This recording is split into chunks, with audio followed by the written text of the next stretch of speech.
wonderful second gentleman shortly. I'll see you in 2 days, Chicago.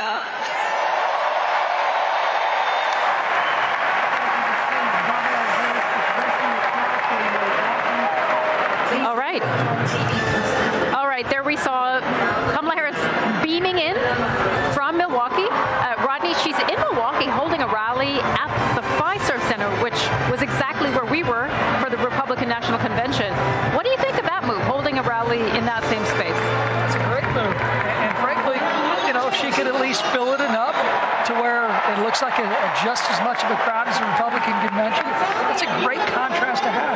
It's a great political event to where she could continue to say she has the momentum. However, as we move through the rest of this campaign, Kamala Harris is going to have to answer questions from the media. She's going to have to go out and campaign, and it's going to become more of a grind over the next 60 days. This is just a given, and that's why I think any Democrat should be very concerned about where polling is right now in states like Pennsylvania and even in Wisconsin, Michigan, and others. Let me stick with you, Rodney, because we did just speak to your former colleague, Raja Krishnamurthy, the state of Illinois congressman, and he said, look, there is some quote-unquote meat on the bones because Kamala Harris unveiled an economic policy. What do you think of that? There is a policy agenda there. Great. Is she going to answer questions about it? Is she going to actually be quizzed by members of the media about that economic policy? Because if not, it doesn't matter because no one's going to know what's in it. All right, so you're looking for more from her.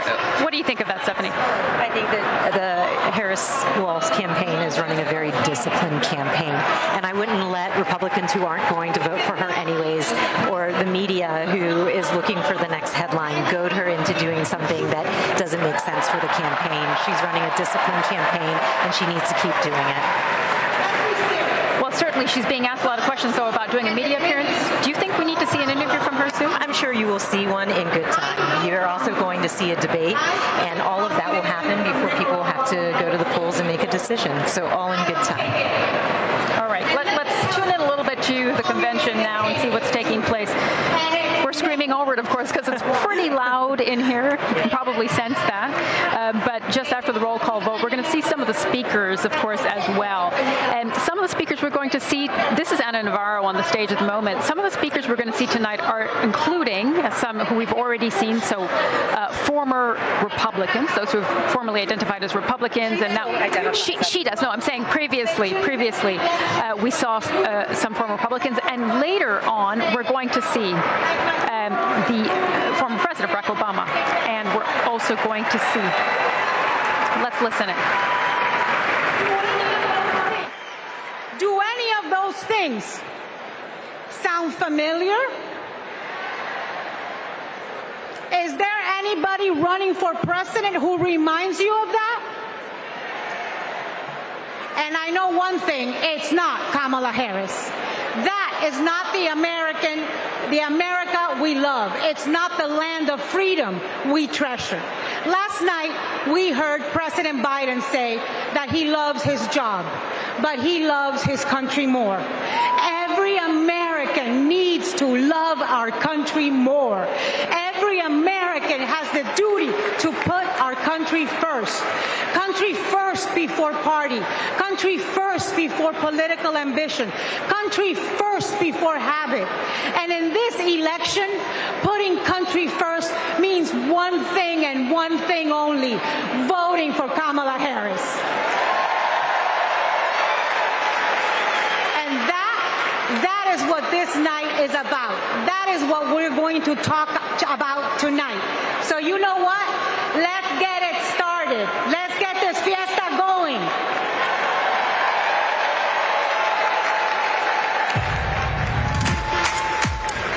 The ayes are 50, the nays are 50. The Senate being equally divided, the Vice President votes in the affirmative, and the nomination is confirmed.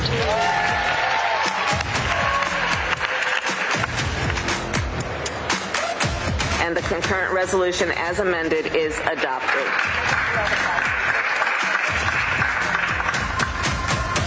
The Vice President votes in the affirmative, and the motion to proceed is agreed to. On this vote, The yeas are 50, the nays are 50. The Senate being equally divided, the Vice President votes in the affirmative, and the bill, as amended, is passed.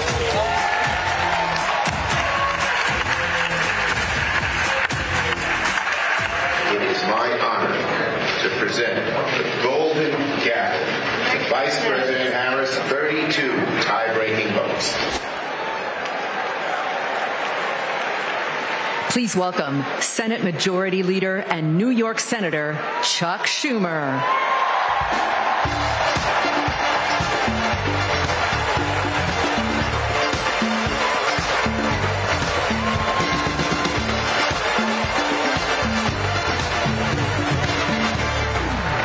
Everybody, wasn't that a great roll call? Now just let me hear you. If you're ready for President Kamala. Ready for. We're here to talk about one thing. All right, joining me now is Liz Hirsch-Naftali. She is a relative of a released U.S. Israeli hostage. As we're watching, Liz, this convention, I want to ask you, we should mention your story. You're the great aunt of 4-year-old Abigail Idan. She was released. The war in Gaza is a big conversation here, but most importantly, we first want to know, how is Abigail doing? Well, she's doing pretty well considering everything. She's a 4-year-old, but keep in mind that when she returned from Gaza, she did not go home. Her parents were murdered that morning by Hamas terrorists in front of her and her siblings, 3 little kids, 3, 6, and 9, in their home. And after their mother, my niece, was murdered, an American, they ran outside and their father picked her up and the other kids started to run, and he was murdered by Hamas terrorists with Abigail in his arms. And so these 3 children watched their mother and then their father be murdered, and the 2 older kids, 6 and 9, thought that Abigail had been murdered. And now, then she was taken hostage because she survived and went to a neighbor's house. And this neighbor and her 3 children and Abigail, they let her in. They just by chance opened the door, and they let in this 3-year-old covered in her father's blood. And then Hamas terrorists came a few hours later and took this woman, her 3 children, and my niece, great niece Abigail. And the husband had been out protecting the kibbutz, so he couldn't stop this. So she was a hostage for 51 days. And the reason I say this is because after all of this trauma, on the surface she's healthy and she's okay, and she's a little girl and she likes to dance and play and put makeup on and eat french fries, like little kids. But what we know is that what she experienced is something no child should ever experience. And she came home and her parents are both murdered and her home is destroyed. So this is what she lives with, but she has lots of love and an extended family that takes care of her and loves her. We're so happy to hear that Abigail is doing well despite the circumstances. This comes as we heard the tragic news that more hostages were recovered dead from Gaza. It is something that, is a main topic of conversation at the moment, also for the Biden administration as they're trying to negotiate a ceasefire. Are you confident that there will be an agreement in time for more hostages to be released safely? It's a good question. And think about this. The last release was over 270 days ago when Abigail was released, and she was a hostage for 51 days. So I believe that President Biden, Vice President Harris, and their administration is doing everything they can. I mean, we have had meetings with them. They have worked with us. We have been American hostage families. There's 8 American hostages as I speak to you. There's about 115. And yes, 6 bodies were recovered. These were people that went to Gaza as kidnapped civilians, and they were alive. And now they're dead. So when you ask that question, there's an urgency. And there's a moment where we know the Biden administration, the president, the vice president, and all their team are doing everything. They're in the region. They're working with Prime Minister Netanyahu. They're working with the Qataris and the Egyptians to work with Hamas. And this is a moment that everybody has to really lean in and show political will and then make sure that Prime Minister Netanyahu must sign this deal and that Sinwar must sign this deal. It's when you talk about that urgency of these bodies and these people, they're real people. But we know that in order to stop the fighting, we need to release the hostages, we need to stop the fighting, and we need to help the people in Gaza. But it starts with releasing our hostages. Do you have the sense that the Israeli Prime Minister, Benjamin Netanyahu, because we've seen protests in Israel really directed at him as well, do you think that he is negotiating in good faith to reach an agreement? I hope he's in good faith. And we met with Prime Minister Netanyahu with President Biden a few weeks ago. President Biden invited the American hostage families to sit in a room in the White House with the Prime Minister. And in that meeting, he committed to us that he would do everything to bring home these hostages. That has been over 3 weeks. So I saw him look us in the eye and commit to bringing home the hostages. Is he in good faith? It's been 3 weeks. And I turn the question around and I say, we all should be asking him if it's in good faith, because he told us he was going to do it. And these are his citizens. These are his people. And these are people from 23 nations, 5 religions, but they were all in Israel when they were kidnapped and taken hostage. This is his responsibility as the leader. And I go back to he committed to doing it, and I will hold him to his commitment. Can you give us an idea of how hostage families are keeping up hope right now? I know what it feels like to be a hostage family for 51 days. And only when I saw Abigail in her aunt and her grandmother's arms, I could breathe. I don't know how these families, and I love them, and I spend so much time, especially with the American families, but there's a bigger family, how they go every day and they do everything they can to release their loved ones. I mean, they'll travel the world, they'll speak. We speak to people that are not like us, but we need to have these conversations. And one of the things that's important is that being able to talk to people like yourselves and tell the story so Americans know there's 8 hostages, so the world knows there's 8 American hostages, but there's about 115 people that are kidnapped by Hamas that are in Gaza. And so how do they get up every morning? They wake up every morning and say, what more can I do? And they go to bed every night and they say, what didn't I do? These are their loved ones. These are their children, their fathers, their daughters. These are babies. These are grandparents. I don't know what you would do, but I did everything I could for Abigail for 50 days. And this is 319 days as I sit here. They're broken. I mean, they haven't talked to their families. They have no proof of life. They've had nobody go in and say that these people their hostages are alive, their hostages are safe, their hostages are healthy.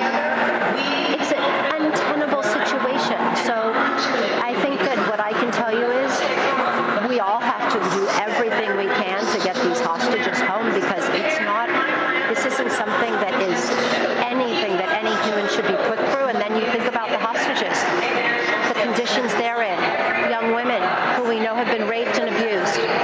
We know, and I know from Abigail's release and others, they're not fed, they do not have hygiene, they don't have air. Unimaginable situation they're facing. Liz, one more question for you.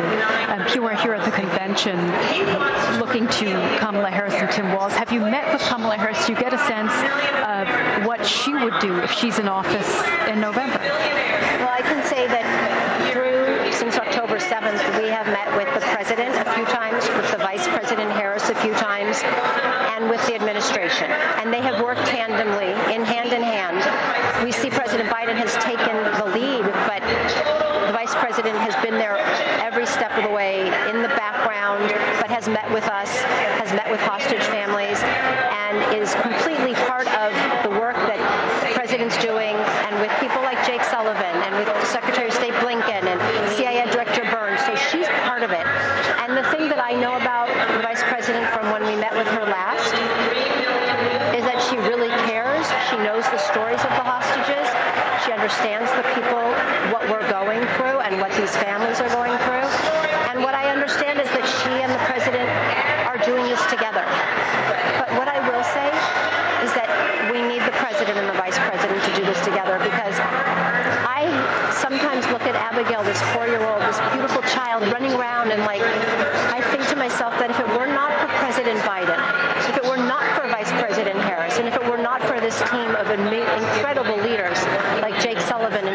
Madigan and their whole team. Abigail and the 105 women and children that were released at the end of November, they could still be hostages. And so I look at this as, Abigail is home, but there are these people that have loved ones that aren't. And I know that President Biden and Vice President Harris, this is something that is a very high concern for them. And you hear it. Kamala Harris, when she speaks, she always says, we need to release the hostages, we need to come up with a deal, so there will be a ceasefire, and we need to help the people that are living in Gaza. So I believe she cares. I believe she is with us. And I think that today, when we sit here, we understand that this is a new beginning, but it's also a continuation of caring for these hostages, and that please, they be home way before the election in November. We don't have till November. They don't have it. You asked that question about people that are, they don't have till November. It's an incredible story, as we said, Liz, and thank you so much for sharing it with us today. And we wish you and your family all of the best. Thank you, Liz, for joining us. Thank you for having me. Great to have you. All right. Well, the convention, as we said, is continuing. There are now ceasefire talks continue in Doha, meanwhile, on how to secure a deal between Israel and Hamas, including the release of hostages. As we were discussing just now, Israel's military reportedly finding the bodies of these 6 hostages in a tunnel in Khan Yunis on Tuesday. All of the victims had been kidnapped from kibbutzes near Israel's border fence with Gaza during the Hamas attacks on southern Israel on the 7th of October. Israeli authorities said 109 hostages remain in captivity, a third of which they believe are dead. As we were just mentioning, the U.S. Secretary of State Antony Blinken says Israeli Prime Minister Netanyahu has accepted a bridging proposal and hopes that Hamas will do the same. Now, Antony Blinken was clear that the U.S. does not accept a long-term occupation of Gaza by Israel. With disease and destruction on the rise, aid agencies are demanding a humanitarian truce. Israel says it's attacked a school in Gaza City used by Hamas fighters. Also on Tuesday, the Civil Defense Agency there says at least 12 people, Palestinians, were killed. And we'll continue, of course, to follow any developments on that front for you. In the meantime, at the convention here, of course, continuing, and joining us now from the arena is our senior North America correspondent, Gary O'Donoghue. Gary, I see you've now made it into the arena. Very happy to see that. I believe that Vermont Senator Bernie Sanders is speaking at the moment. So give us an idea of what the atmosphere is like down there at the moment.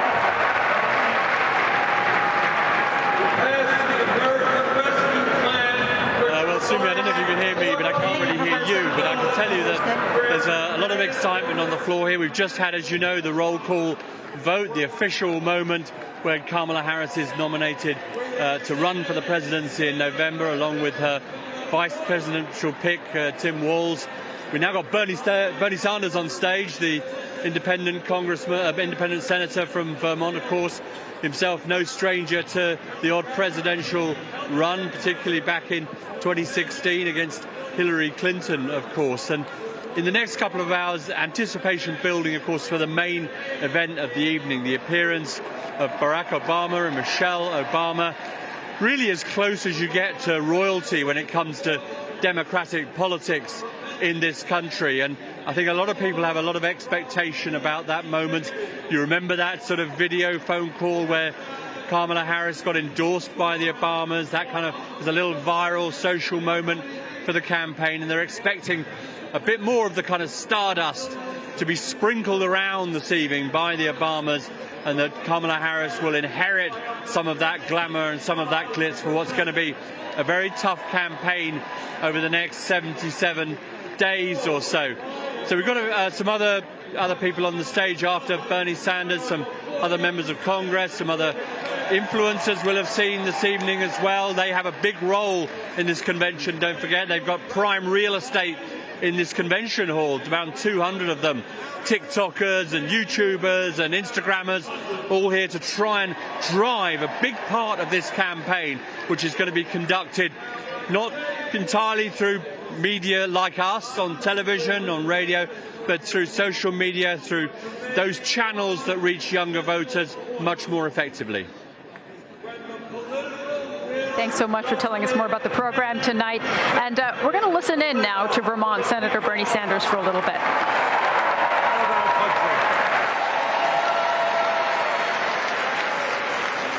And now we need to summon that will again, because too many of our fellow Americans are struggling every day to just get by, to put food on the table, to pay the rent, and to get the health care they need. Brothers and sisters, bottom line, we need an economy that works for all of us, not just the billionaire class.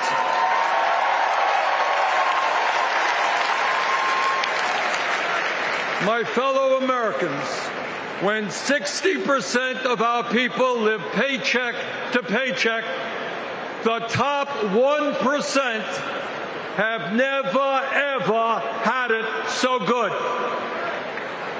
And these oligarchs tell us we shouldn't tax the rich. The oligarchs tell us we shouldn't take on price gouging. We shouldn't expand Medicare to cover dental, hearing, and vision. And we shouldn't increase Social Security benefits for struggling seniors. Well, I've got some bad news for them.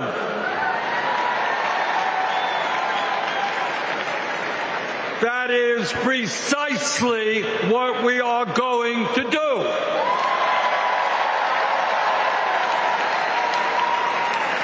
And we're going to win this struggle because this is precisely what the American people want from their government.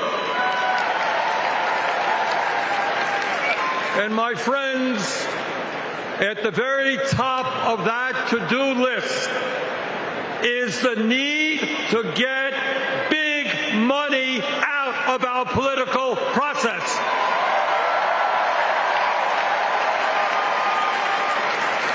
Billionaires in both parties should not be able to buy elections, including primary elections.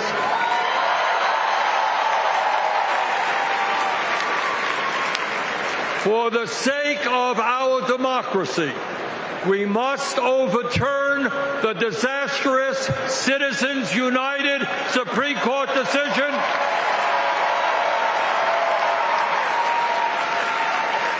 and move toward public funding of elections.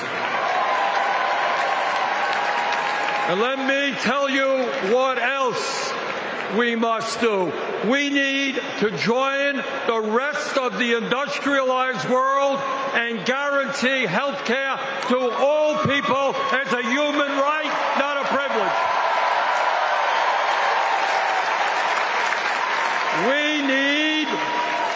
We need to raise the minimum wage to a living wage.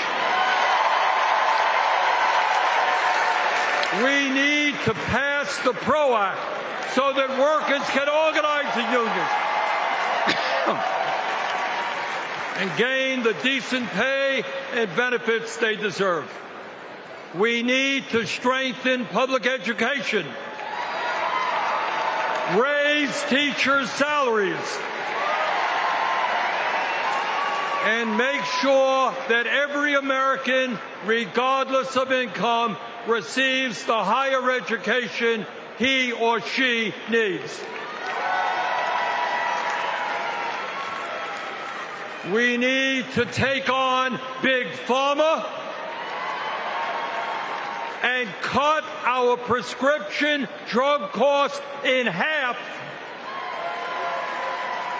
so that we no longer pay any more than other countries. Joe and Kamala made sure that no senior in America pays over $35 a month for insulin. We need to make sure that reality is true for every American. I look forward to working with Kamala and Tim to pass this agenda. And let us be very clear. This is not a radical agenda. But let me tell you what a radical agenda is. And that is Trump's Project 2025. At a time of massive income and wealth inequality, giving more tax breaks to billionaires is radical. Putting forth budgets to cut Social Security, Medicare, and Medicaid is radical. Letting polluters destroy our planet is radical. And my friends, we won't let that happen.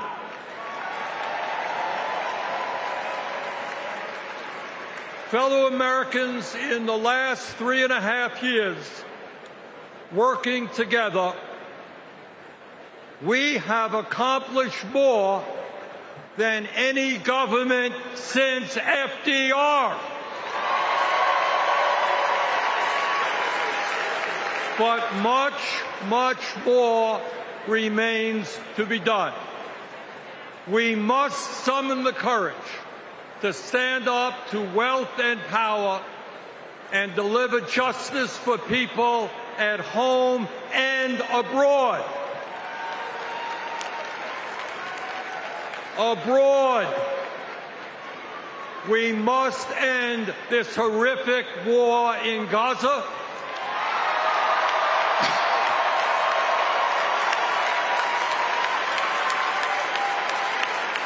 Bring home the hostages and demand an immediate ceasefire.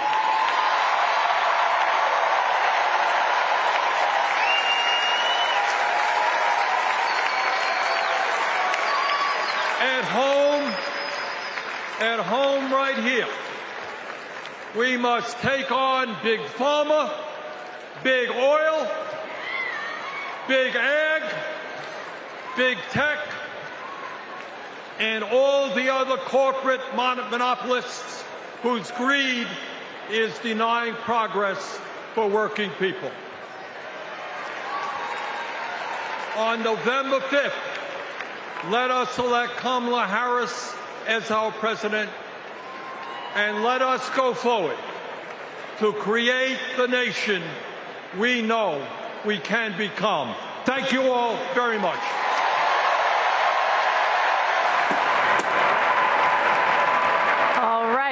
All right, Senator, Vermont Senator Bernie Sanders speaking there, calling on the delegates to support and stand behind Kamala Harris and Tim Walz to help get them elected.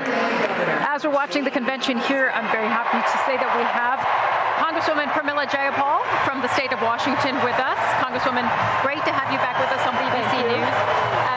We're listening to a very progressive Senator, Bernie Sanders there. You're the chair of the Progressive Caucus in the House of Representatives, so I'm guessing you agreed with many of the points that we heard there. I absolutely did. I think he laid out a very strong progressive agenda, a working class agenda that is going to lift up people across this country and make sure that our government works for working people and poor people and not for the wealthiest and well-connected. And I think we are on our way to get that agenda done if we win in November and elect Kamala Harris, the next president of the United States.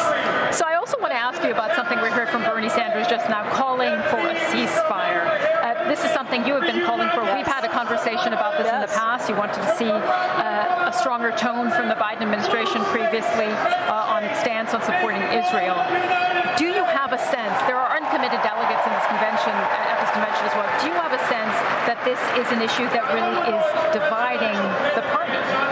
I think that obviously there is still more work to do to appeal to every voter that is still deciding whether or not it's worth it to vote for Kamala Harris. And I know that there's work that is being done right now with the campaign, reaching out to uncommitted voters. I do think that we have an opening here with Vice President Harris. I I think she has already shown that she is much more empathetic and able to demonstrate that empathy about what's happening. That isn't policy change yet, but she's not the president of the United States. Joe Biden is. So I think we have to continue to work with her, work with the campaign, work with the administration, and try to get to that immediate ceasefire that Bernie Sanders talked about, that I have been calling for, and change U.S. policy so that we can ensure that we are really incentivizing Prime Minister Netanyahu to want to end this war and to want to end the killing, and implementing our own domestic laws in this situation. What should that change in policy be? Because we saw a press conference from American doctors earlier here at the convention. They had served in Gaza. They were working in Gaza and describing the horrific conditions that they were seeing there. They want to see an arms embargo. That is something we're hearing from protesters outside of the convention center as well. Do you think that's something that Kamala Harris and Tim Walz should pursue? I think it is important for us to, and I've said this before, to stop sending offensive military assistance to Israel until we really see a ceasing of the killing of innocent civilians in Gaza. So I really believe that that is the policy we should pursue. I'm continuing to advocate for it, as is Senator Sanders, as are many of us, with the Vice President and with the President. We are seeing in a state like Michigan, where the uncommitted voting bloc sent quite a message in the primaries there early this year. The possibility that this conflict could really become a difficulty for Kamala Harris and Tim Walz when it comes to the election in November, that they might not be able to win over some voters. I spoke to some Muslim Americans in Detroit who said, I'm not voting for this ticket either. What's your message to them? My message is that this is the ticket under which we can continue to organize for justice. Donald Trump will do absolutely nothing for Muslim voters, for Gaza, for Israel. And my belief is that we have to continue these conversations. I'll tell you what, I just came from Michigan. I was campaigning for the Harris-Walz campaign there. And there is also tremendous excitement across the country from young people, from folks of color, from working people. And I think we have to bring all of these different parts of the Democratic caucus together. Every single vote matters. Every voice matters. And ultimately, we made such progress for the progressive movement for working people across this country under the Biden-Harris administration. I believe we can do even more if we elect Kamala Harris our president, if we elect Tim Walz our vice president. These are working class people, middle class people themselves who came up and who represent so many different identities that people can see themselves in. And I think that's what you see out here is the energy and the enthusiasm and the excitement. Donald Trump, his running mate J.D. Vance say Kamala Harris, Tim Walz are too progressive, that their policies are too progressive for working class people. What's your response to that? Well, listen, I'll say that everybody wants their kids to be fed and be able to go to school. Everybody wants universal health care. People want to be able to get education. These are not what they're called progressive policies, but they're actually things that everyone wants. People want a raise in the minimum wage. That's true in states that voted for Donald Trump, and they still raised the minimum wage. These are all things that we need across the country for people to really have humanity, dignity, and be able to live their full lives. All right, Congresswoman, great to have you back on BBC News. Thank you so much for the conversation tonight. Enjoy the rest of the convention. Thank you so much. All right, we're going to continue now our coverage. We're going to go to our correspondent, John Sudworth, who is outside the Israeli consulate in Chicago. We spoke to him a little bit earlier in the evening when the situation was very fluid. John, if you can hear us, what is happening now?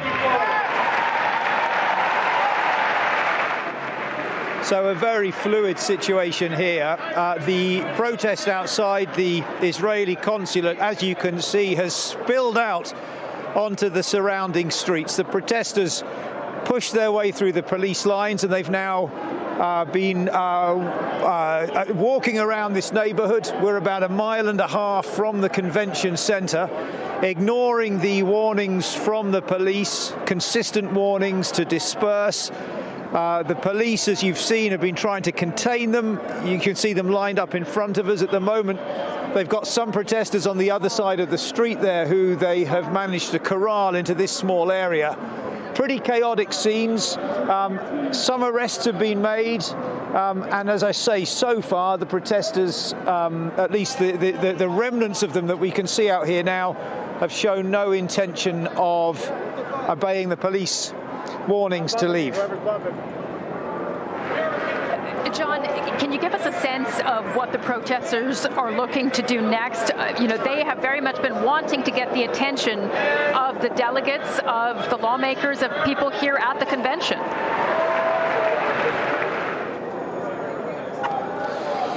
Yeah, I mean, this is a demonstration against U.S. support for Israel's war in Gaza. Protesters from the start carrying Palestinian flags, banners demanding that the U.S. divest, that it stops sending military aid. That's the message they want to send. It's important to say that this was always a very small protest in terms of numbers. This was not one of the authorized protests. One of the ones that's been agreed in advance with the police in terms of the route. This was a protest that was advertised online, and the police had said earlier today that they were concerned there could be trouble. What we saw begin to happen is that small crowd gathered outside the Israeli consulate. They marched on police lines. A number of arrests were made. All got very tense, and then, as I say, they've now spilled out onto the surrounding streets. So you've got this situation where groups of protesters are being followed along, harried by police in riot gear. The traffic, as you can see, these roads are meant to be open, but these cars here are having to sort of pull over and stop while groups of protesters and riot police charge past. The protesters from the start on this particular demonstration had been saying they wanted to repeat the scenes of 1968, that moment when Chicago descended into violence, the protests over the Vietnam War. I think it's fair to say they haven't come close to doing that in terms of the numbers. A very, very small demonstration tonight in terms of the numbers of protesters. I'd say something like 100 or so to begin with. Nonetheless, though, if that was their intention, these scenes will have, I suppose you could argue, have achieved that end. These streets, brought to chaos for well over an hour or so now.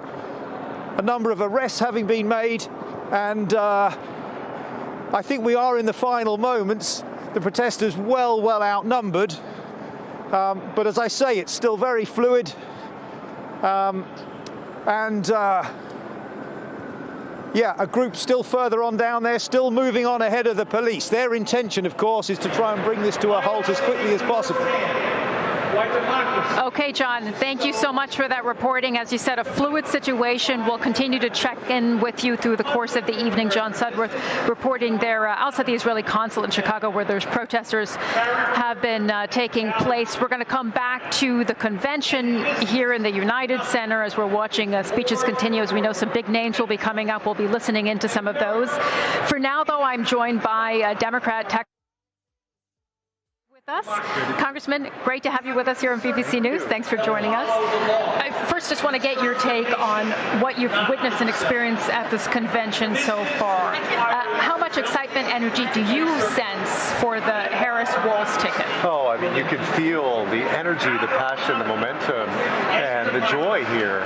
And, these are Democrats, just like Americans, who lived through several years of Donald Trump, who has made his politics on fear, on division, on resentment, and this convention and this campaign is different.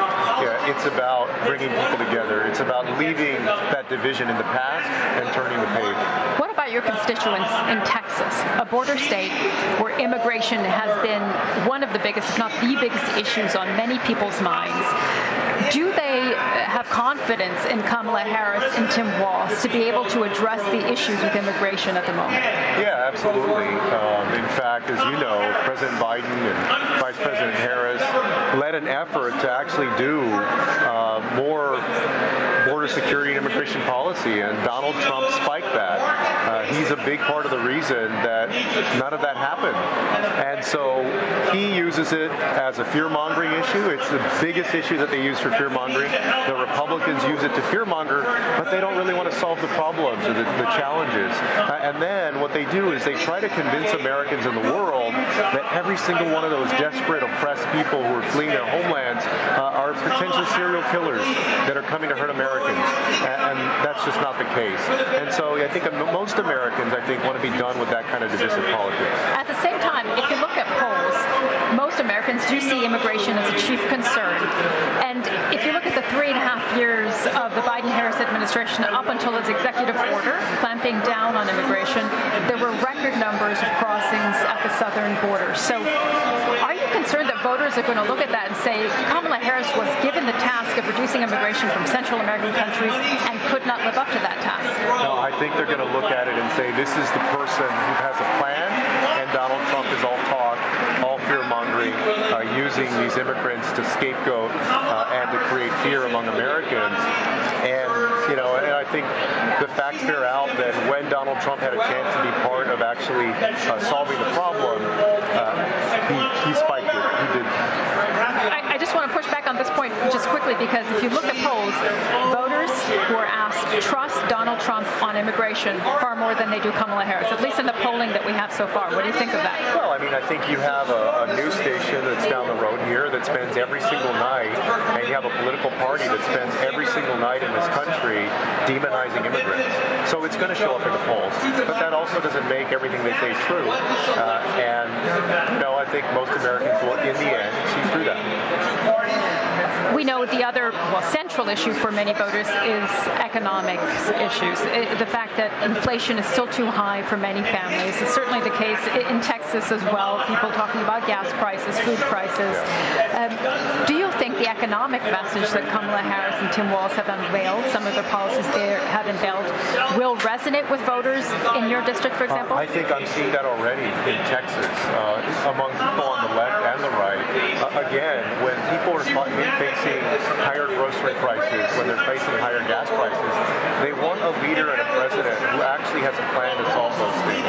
And if you look at the Biden-Harris record, they helped the country bounce back from a once-in-a-century pandemic where we were losing thousands and thousands of jobs every month to the strongest economy in decades, the lowest unemployment rate in decades, and I think Kamala Harris will continue that and build upon it. Again, voters trust Donald Trump far more than they do Kamala Harris in terms of polling on the economy. What do you think Kamala Harris and Tim Walz need to do to turn around that perception? Yeah, I mean, I think part of it is, and that's why campaigns end up spending hundreds of millions of dollars on advertising, because you got to get your message out there. You got to remind people about the successes of what she's been part of with the Biden-Harris administration. And also, if you look at Project 2025, which is Donald Trump's plan for America and the Republican plan for America, that would devastate working-class people, middle-class people. It would lower taxes on the wealthiest Americans at the expense of families. And so I think there's just no comparison between the two candidates when it comes to the economy in the future. Congressman, there's been speculation for years that Texas could become a purple state, a state where Democrats might have a chance. It has voted very staunchly for Donald Trump. Do you see Kamala Harris and Tim Walz having a chance in a state like Texas? I mean, look, don't get me wrong. It's still an uphill battle for a Democratic presidential candidate in Texas, but the numbers have been getting closer. We've been gaining ground. President Biden lost the state by less than 6 points. So, yeah, it's not out of the realm of possibility that she can get close there. All right, Congressman, great to have you with us here on BBC News. Thank you so much, Congressman Joaquin Pastor from the state of Texas. Good to have you with us here on BBC News, and we're going to continue our live coverage here of the convention here in Chicago.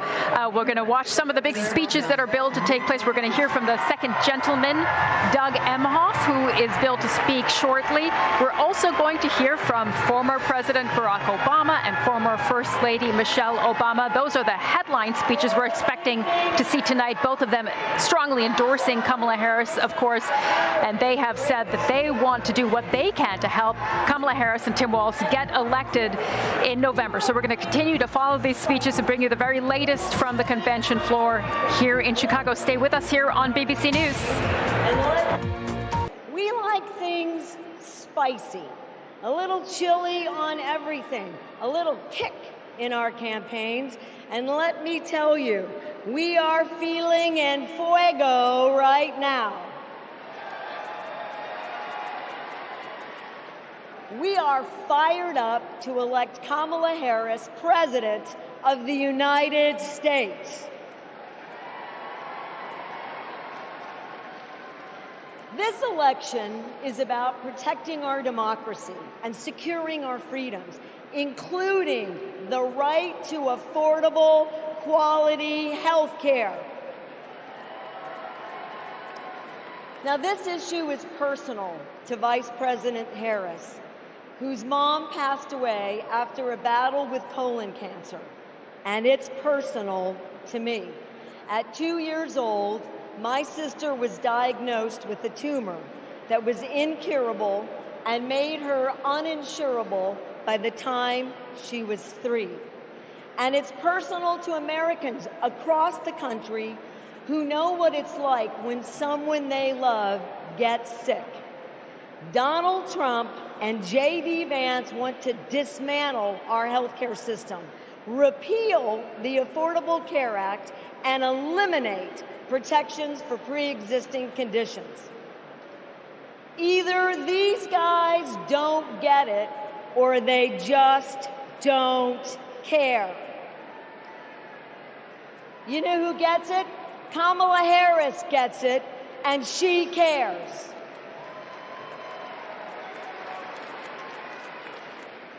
As Attorney General, she took on drug companies that jacked up prices and hospitals that overcharged patients. And when Republicans tried to kill the Affordable Care Act, she stood up in the Senate, voting not just no, but hell no.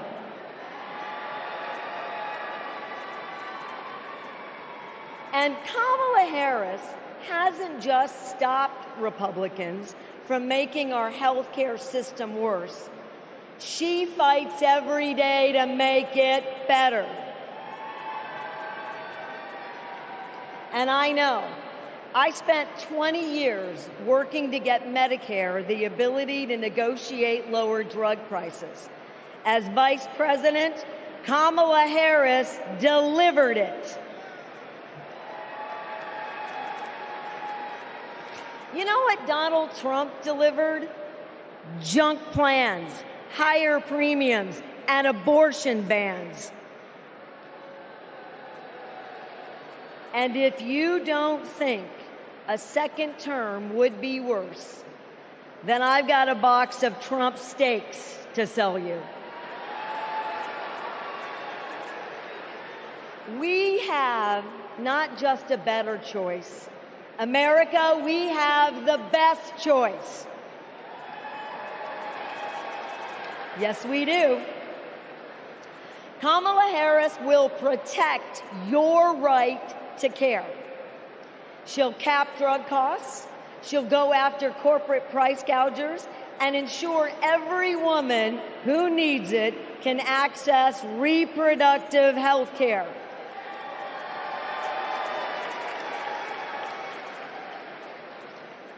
That's the president I want. And that's the president America needs.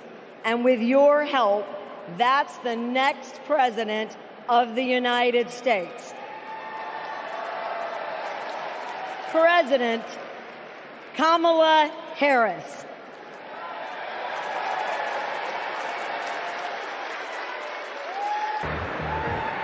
Hello and welcome. I'm Sumi Somasganda, live in Chicago at the second night of the Democratic National Convention. Let's take a look at the convention floor here at the United Center. We see Ana Navarro speaking right now, and today's theme is a bold vision for America's future. The DNC is working to chart its path towards victory for its presidential nominee, Vice President Kamala Harris.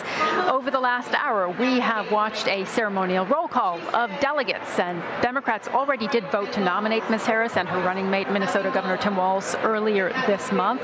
Soon we're going to hear from former President Barack Obama, former First Lady Michelle Obama. Both are key allies of Ms. Harris.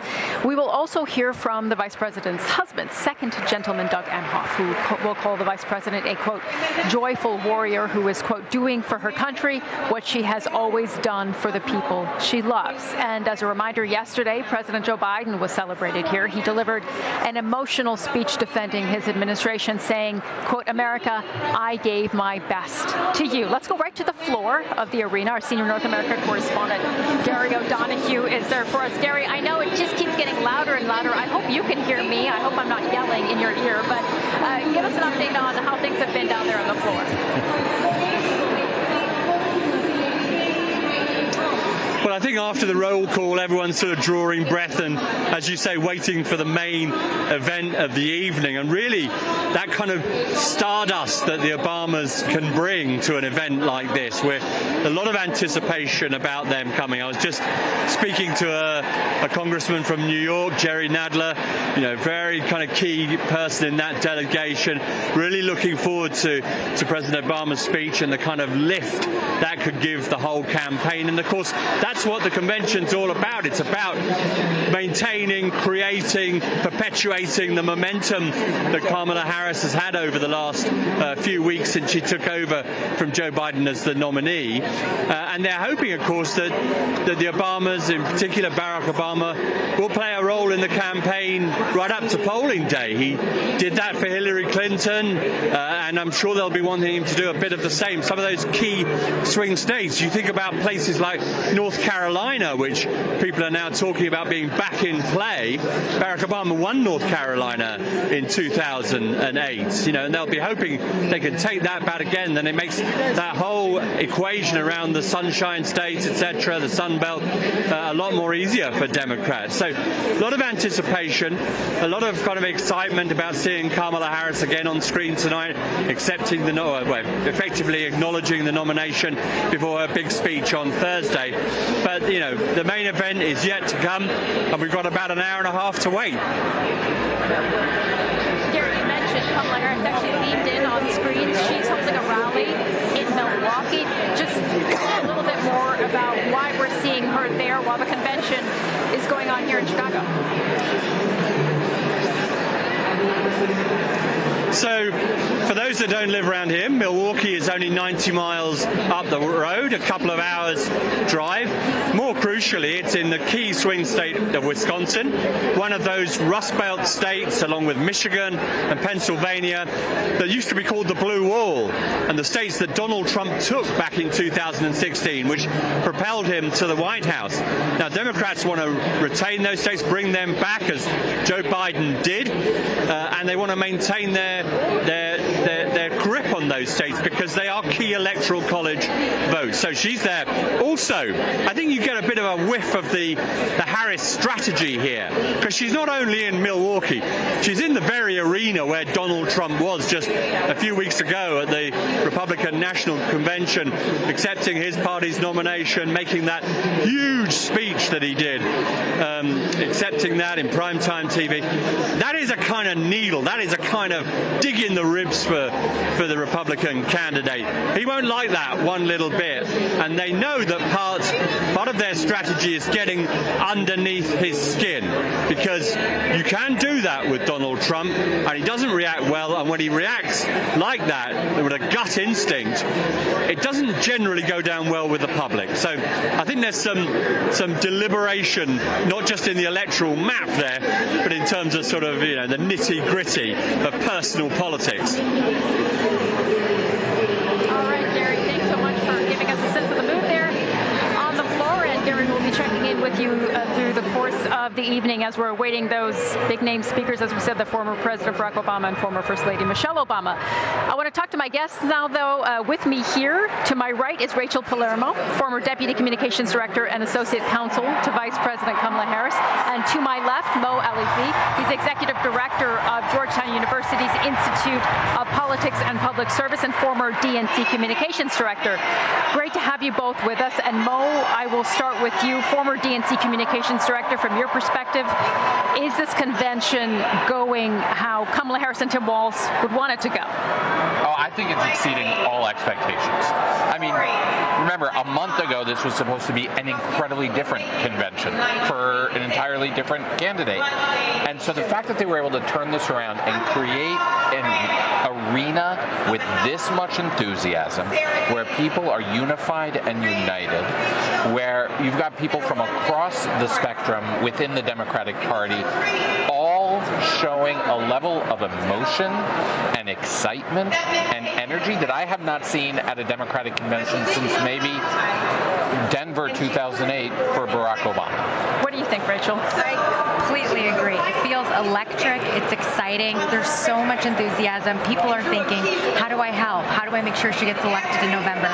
And I also think the fact that this is the first time that Democrats have come together since 2016 at a convention, it's added a whole new layer of excitement here. And so it feels really good, and everyone is excited about the Vice President's vision of moving forward and not moving back. We're seeing, just for our viewers, this is Angela Olsterbrook speaking right now, a Democrat from the state of Maryland. She is running for the Senate, a key up-and-coming figure in the Democratic Party as well. Rachel, I'm going to stick with you to ask you, what do you think for Kamala Harris she sees as what she needs to deliver as a message here at the convention?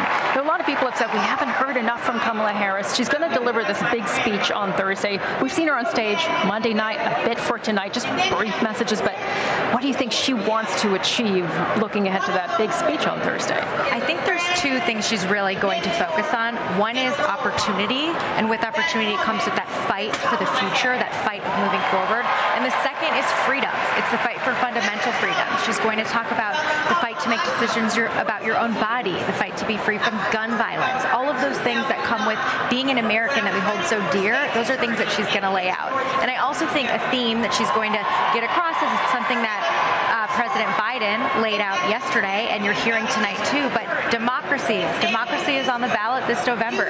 There's a lot at stake, and it's something that's going to be important for her to get across. Mo, do you agree? Because democracy was Joe Biden's big topic. It's one we heard from him again during his speech Monday night. It seemed initially in some of those campaign rallies that we've witnessed from Kamala Harris and now Tim Walz that they moved a bit away from that message and more towards we're not going back. We are the ticket of the future. Do you think we're going to hear Kamala Harris really focus on democracy as a core issue? I think it'll be among the things she talks about. I hope it's not the central core of what she talks about. I think it should be part of it, though. But really what it comes down to, she'll talk about opportunity, I agree, and she'll talk about freedom, and I agree with that. But what it really comes down to, and you hear her leaning into this more and more every time she speaks, I'm for you, he's for himself. And everything you're hearing throughout the course of this week, it's tapping into that in ways that Democrats haven't really been able to do recently. She's tapping into some of that almost populist fervor that has fueled Donald Trump, but doing it, there's different flavors of populism. There is a happy, joyful populism that shows that you are willing to fight for people against a system that isn't working for you. You're seeing Kamala Harris lean into that message in a productive, not a destructive way, the way Donald Trump is, and that could really make for an interesting general election campaign if she continues to lean into that. Those are the core messages we're hearing from Kamala Harris so far. Rachel, one question that has been asked, and among some voters I've spoken to as well, is what does she stand for? Do you think we're going to see her deliver more of that meat on the bones, as it's been called, in terms of what she wants to do if she's president? Well, I do think in terms of what she stands for, she's been talking about how the first time she ever stood up in a courtroom, she talked about standing Kamala Harris for the people. And that goes exactly to Mo's point about she is someone who's fighting for the American people, and Donald Trump is doing the opposite. And so there will be meat on the bones as she talks about how she wants to do that exactly. And you've already seen her lay out a part of her economic plan, for example, and that's of course meat on the bones and substance and real tangible policies. But when it comes to what the American people want to hear on Thursday, they want to hear about her vision. A bold vision for America's future. That's the topic of today. Just staying with you quickly, Rachel. There has been criticism that she hasn't communicated some of her agenda and some of her vision as much as she could, because she hasn't actually been speaking to media enough. She hasn't been putting herself out there, only in these scripted speeches, reading the teleprompter. Are we going to see a change in strategy, do you think, from the Harris campaign? I think that's something that people need to remember, is that this all has happened over the last month. And in that month, the vice president launched her campaign, really galvanized the entire Democratic Party to a level of excitement that a lot of us have never experienced before in our lifetimes. And she's really capturing the American people. And I think she's doing exactly what she needs to do. She's traveling to battleground states. Every place she's visited, she's had 10 to 15,000 people in the crowds. Here there's tens of thousands of people who are so excited about her. And so, of course, she's going to continue innovating her strategy. She's going to continue building. But the fact that she's accomplished all of this in only 4 weeks is phenomenal. She has garnered a lot of enthusiasm among the Democratic Party, Mo. That is clear. Certainly we're seeing that here, and you can hear that here in Chicago. What about convincing voters, convincing middle-of-the-road voters, voters who don't know yet who they're going to cast their ballot for? What do you think the message is that she's going to have to deliver to them? I think it's everything that we've been talking about, right? Like there's really two major imperatives here. One, win back the Democratic coalition that has started to slip away from Joe Biden a little bit. And we're seeing that, right? We're seeing that she is now surging in the polls, in part because black voters, Hispanic voters, young voters, women voters, the bedrock of the Democratic coalition has started to come home. So that's one reason why she started to catch up and even surge in the polls a little bit. Number two is the shrinking sliver of voters who are persuadable out there. And these people are motivated, I think, by a couple of things. One, do they believe that you are going to be the fighter for them? And number two, is Donald Trump too chaotic, right? The more he speaks, the more it reminds these people that in 2020, they voted against chaos. They were exhausted by the man. How many of us sat around saying, oh my God, can we really do this again? And so I think by leaning into those things, she can start to chip away, and we're already seeing it start to happen. She has started to reopen up the gender gap amongst independent women, suburban women. It's the beginning of that process. But Rachel, picking up on what Mo is saying, despite all of that, if you look at the polls, it is pretty much a dead heat. You know, Kamala Harris may have a point here or there in some battleground states, but really it is dead even. Despite all of this enthusiasm that she has managed to galvanize among the party and some of the base voters, as Mo was saying, do you think, or what do you think she's going to have to do to actually try to open up a lead on Donald Trump and J.D. Vance? I think you're right. It is going to be a close election, and the vice president herself has said she's the underdog in this race, and that's why she's taking nothing for granted. And so what she needs to do is continue traveling the country, leaving no place unturned, delivering her message directly to the American people, speaking to Democrats, to independents, to Republicans, and really making sure she's leaving no stone unturned. All right, Rachel, Mo, really good to get both of your insights. I'm sure we're going to be continuing to talk through the course of the convention, see how this develops. We're going to be hearing a lot more speeches and a lot to analyze in the coming days. Thank you both so much. Thank you. Well, I mentioned earlier about Ms. Harris campaigning in Milwaukee, Wisconsin. That's where she outlined her economic plans to a crowd of supporters. Take a listen to what she had to say. We fight for the future. We believe in the future. A future with affordable health care. A future with affordable child care. A future with affordable housing and paid leave. That's the future we believe in.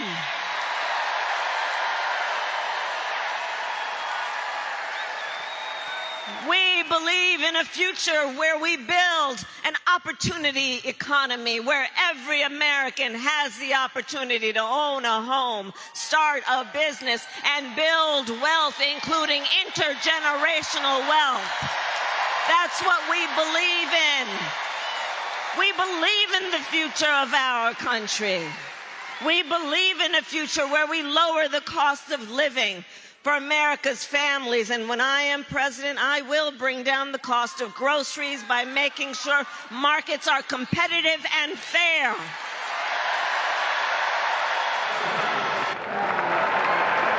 And independent Vermont Senator Bernie Sanders took the stage earlier in Chicago. He's previously promised to do everything he can to get Kamala Harris elected. He started his speech by imploring Democrats to vote strategically come November and to vote on the side of working people. Too many of our fellow Americans are struggling every day to just get by, to put food on the table, to pay the rent, and to get the health care they need. Brothers and sisters, bottom line, we need an economy that works for all of us, not just the billionaire class.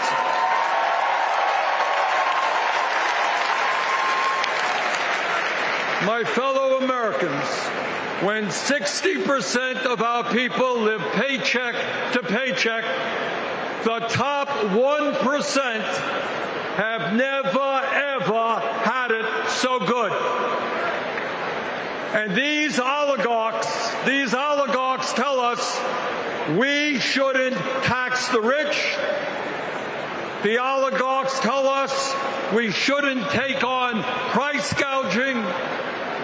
We shouldn't expand Medicare to cover dental, hearing, and vision.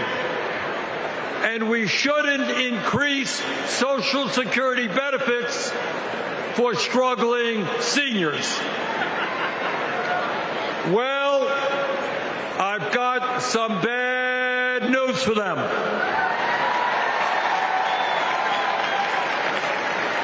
That is precisely what we are going to do.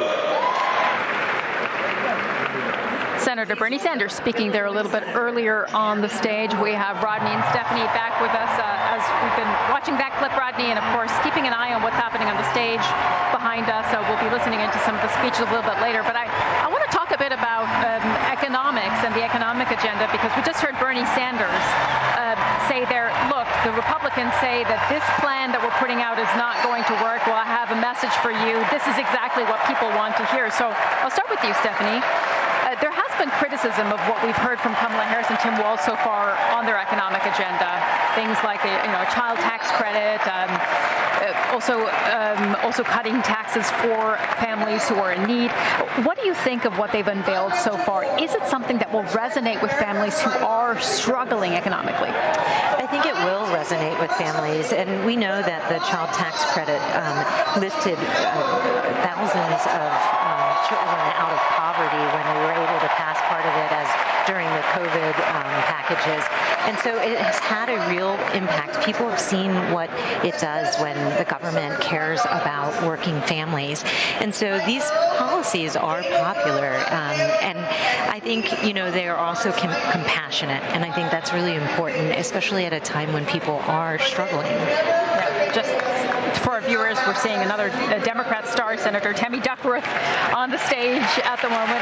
Rodney, I want to ask you that as well, because Kamala Harris got quite a bit of criticism for talking about price gouging and the possibility of indicating that we could be talking about price controls as a part of her agenda. What did you think of what she and Tim Walz unveiled? I think it's going to be detrimental to the American economy. I mean, the bottom line is families can afford to buy more when they make more. And that's why the tax cuts that Donald Trump and I and others helped pass allowed the economy to explode before we had COVID. And now it's continuing to get better because we are competitive in the global marketplace. The last person that Americans should trust on growing the economy is Bernie Sanders. And the sheer fact that Bernie Sanders likes Kamala Harris's and Tim Walz's plans when it comes to taxes, when it comes to the economy, should make every American want to vote for Donald Trump. J.D. Vance seems to like the plan of a child tax credit, right? Well, child tax credit, great.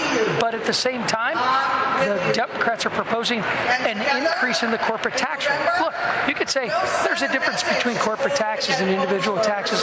There is, because individuals pay individual taxes, but individuals also pay the price when corporate taxes are raised. They pay the price when they're raised from 21 to 28%, as the Harris-Walz team has proposed, in a loss of jobs, in higher prices.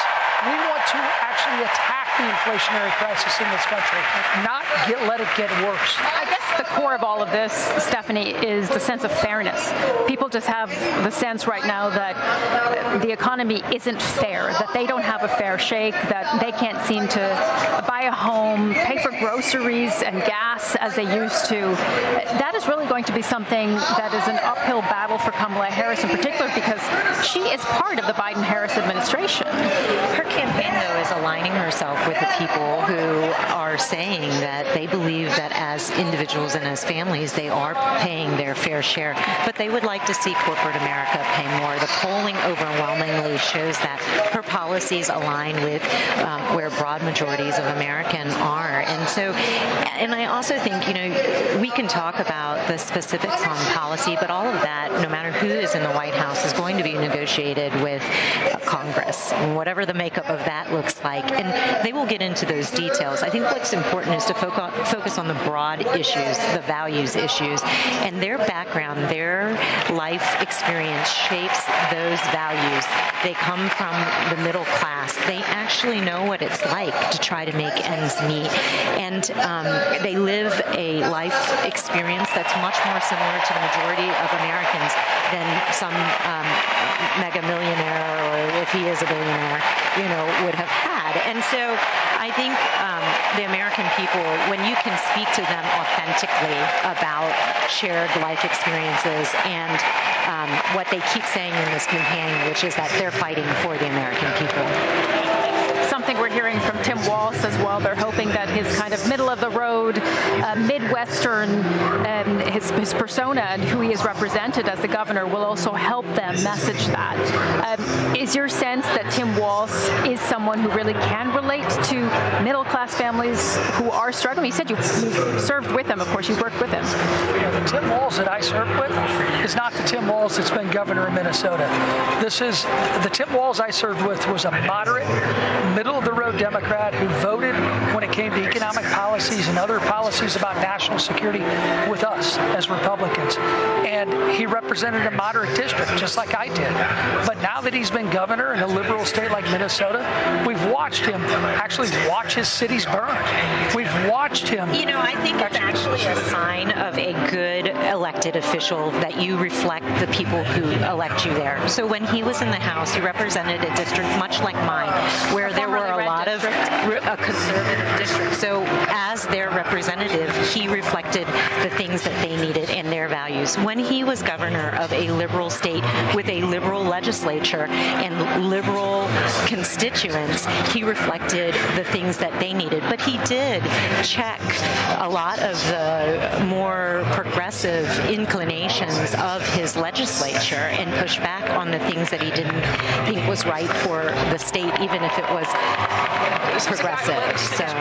This is a guy who made sure that he used the soft underbelly of Democrat Van Jones has said, the soft underbelly of the anti-Semitic movement within the Democratic Party right now to become the vice presidential nominee. This is wrong. If we're going to interrupt, then I'm going to interrupt too. Sure. I want to just give our viewers a notice here that we are going to listen to Doug Emhoff, the second gentleman, in just a moment. Just in case our conversation gets interrupted, that we're going to listen. I tried to not interrupt, but if we're going to interrupt, then I'm going to interrupt too. So let me just ask you this. If you see Minnesota Governor Tim Walz as too progressive, he is someone who says that he is very able and willing to work across the aisle still. Time will tell whether or not he has that chance to do that.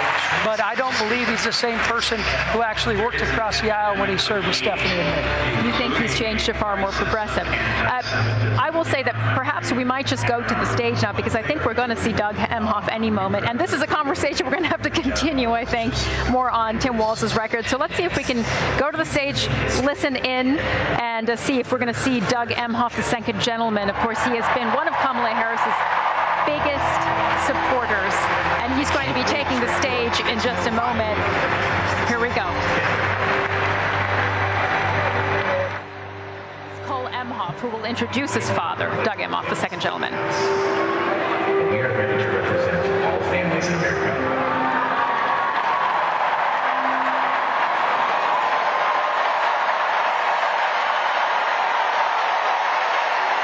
Please welcome my dad, the second gentleman of the United States, Doug Emhoff.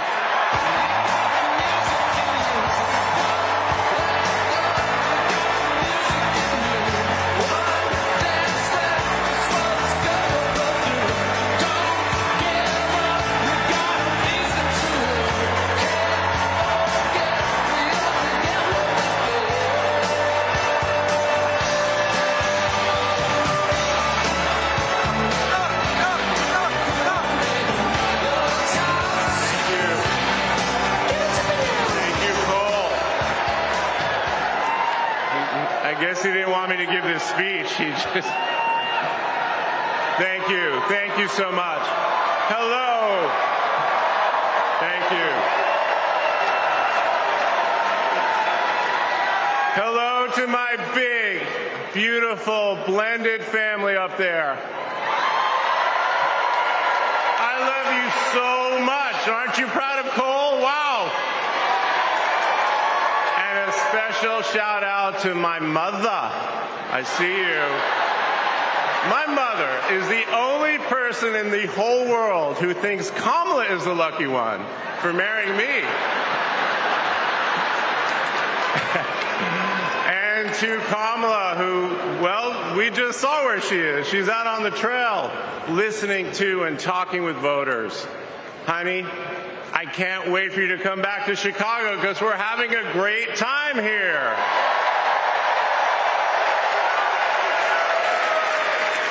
I love you so much. I'm so proud of how you're stepping up for all of us. But that's who she is. Wherever she's needed, however she's needed, Kamala rises to the occasion. And she did it for me and our family. And now that the country needs her, she's showing you what we already know. She's ready to lead. She brings both joy and toughness to this task, and she will be a great president we will all be proud of.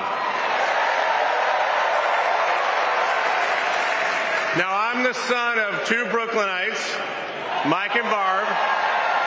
They've been together almost 70 years. My dad worked in the shoe business in Manhattan, and he moved our family out to New Jersey. Where's New Jersey? I see you out there. When I was a little kid.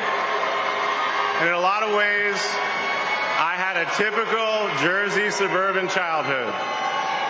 I biked around the neighborhood. I took the bus to Hebrew school.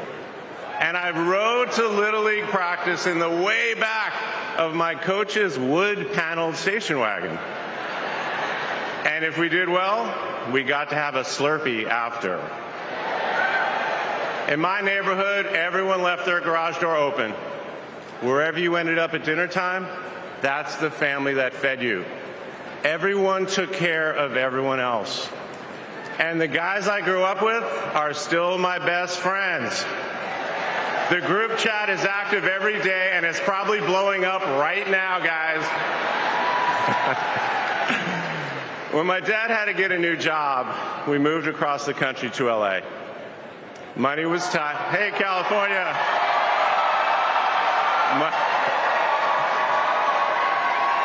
Money was tight, so I worked at McDonald's in high school for some extra cash. Not only was I Employee of the Month, but I still have the frame picture, which you just saw, and there was a ring, golden arches and all. And then I waited tables, parked cars. I was working full-time so I could afford to go to college part-time. And thanks to partial scholarships, student loans, and a little help from my dad, I got myself through law school. And I got my first job as a lawyer, which is also where I met the guys in my fantasy football league. And a lot has changed in our lives since the early 90s, but my team name is still Nirvana. Yes, after the band. I worked hard, and I love being a lawyer. And by the way, I still get to be part of the profession by teaching students at Georgetown Law School. I got married, became a dad to Cole and Ella. Unfortunately, I went through a divorce, but eventually started worrying about how I would make it all work. And that's when something unexpected happened. In 2013, I walked into a contentious client meeting. We worked through the issue, and by the end of the meeting, the now happy client offered to set me up on a blind date, which is how I ended up with Kamala Harris's phone number.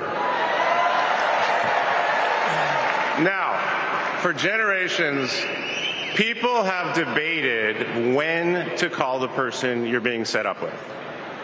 And never in history has anyone suggested 8:30 a.m.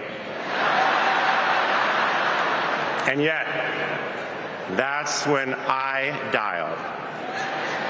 I got Kamala's voicemail, and I just started rambling. Hey, it's Doug. I'm on my way to an early meeting. Again, it's Doug. I remember I was trying to grab the words out of the air and just put them back in my mouth. And for what seemed like far too many minutes, I hung up. By the way, Kamala saved that voicemail, and she makes me listen to it on every anniversary. But that message wasn't the only unusual thing about that day. Now, Kamala, who normally would have been working hard at her office, just happened to be waiting at her apartment for a contractor to do some work on her kitchen. I was eating at my desk, which was not a regular occurrence for a busy lawyer like me who appreciated a good business lunch. But that's when she called me back. And we talked for an hour, and we laughed. Well, you know that laugh. I love that laugh.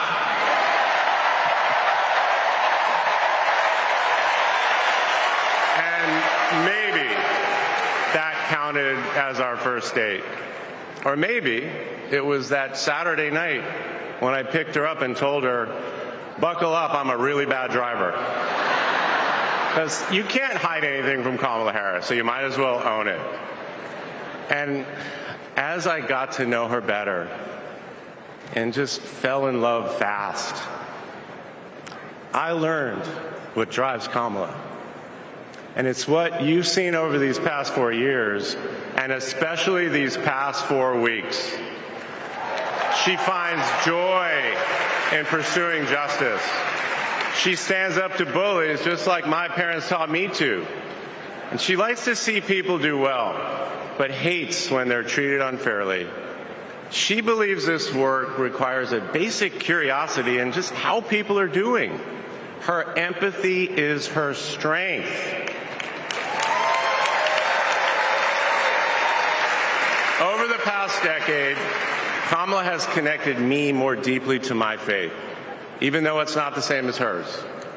She comes to synagogue with me for high holiday services, and I go to church with her for Easter.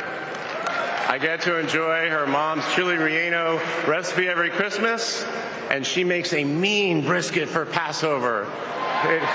It brings me right back to my grandmother's apartment in Brooklyn, you know, the one with the plastic-covered couches. But Kamala has fought against anti-Semitism and all forms of hate her whole career. She's the one who encouraged me as second gentleman to take up that fight, which is so personal to me. And those of you who belong to blended families know that they can be a little complicated. But as soon as our kids started calling her Mamala, I knew we'd be okay.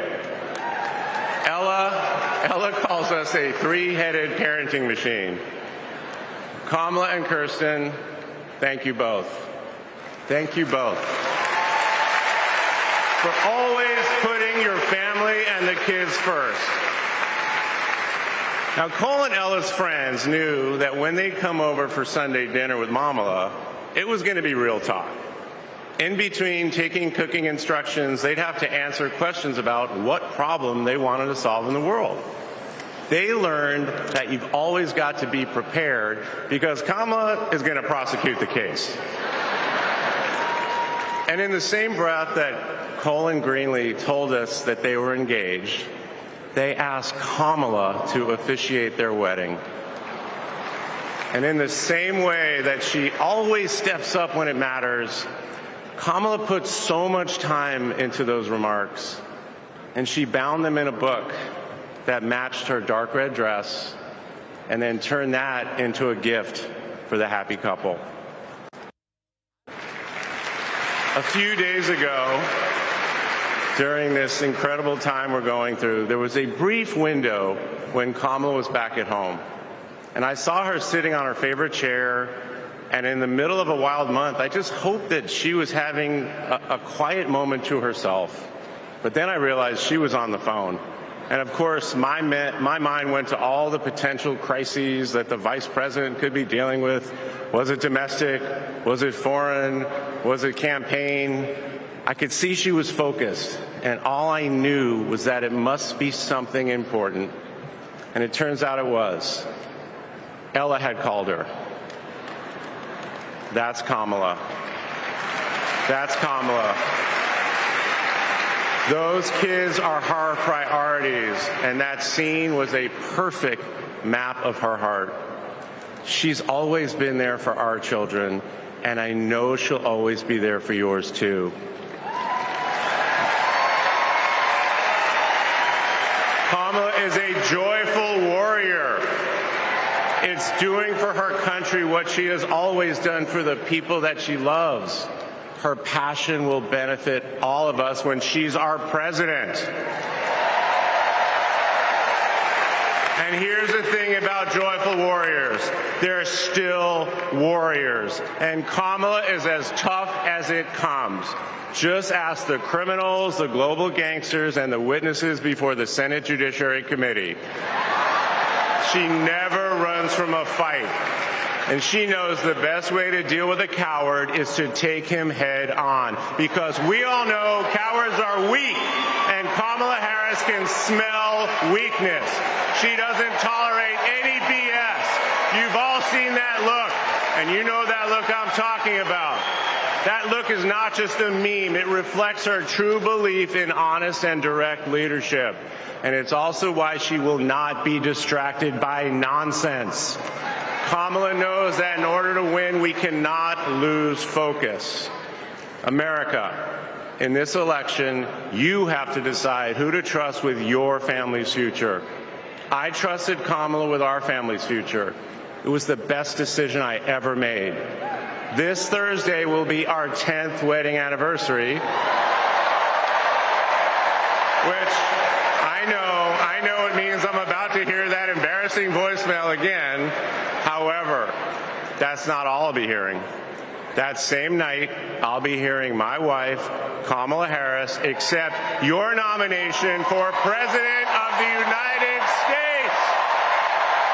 And with your help, she will lead with joy and toughness, with that laugh and that look, with compassion and conviction.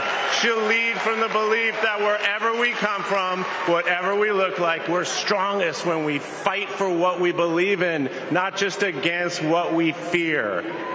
Kamala Harris was exactly the right person for me at an important moment in my life. And at this moment in our nation's history, she is exactly the right president. Thank you so much.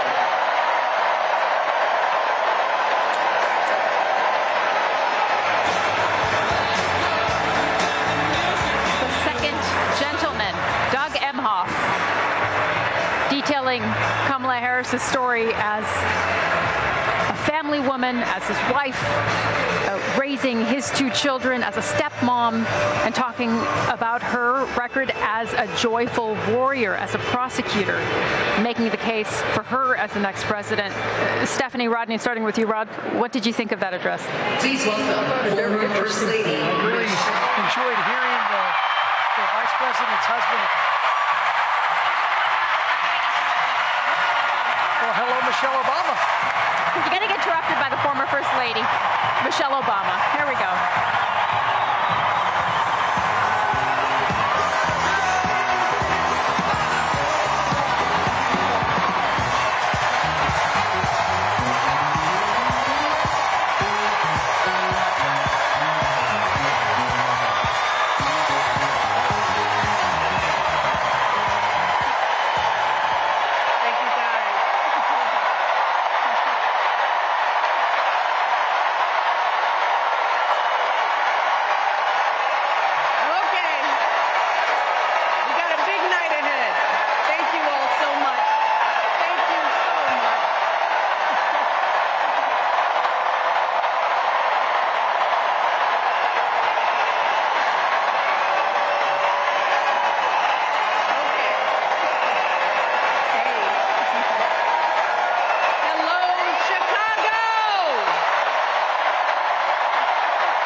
wonderfully magical is in the air, isn't it? Yeah.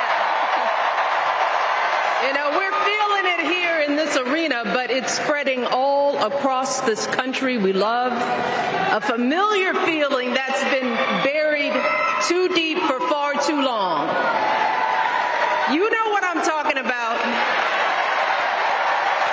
It's the contagious power of hope. The anticipation, the energy, the exhilaration of once again being on the cusp of a brighter day. The chance to vanquish the demons of fear, division, and hate that have consumed us and continue pursuing the unfinished promise of this great nation, the dream that our parents and grandparents fought and died and sacrificed for. America, hope is making a comeback.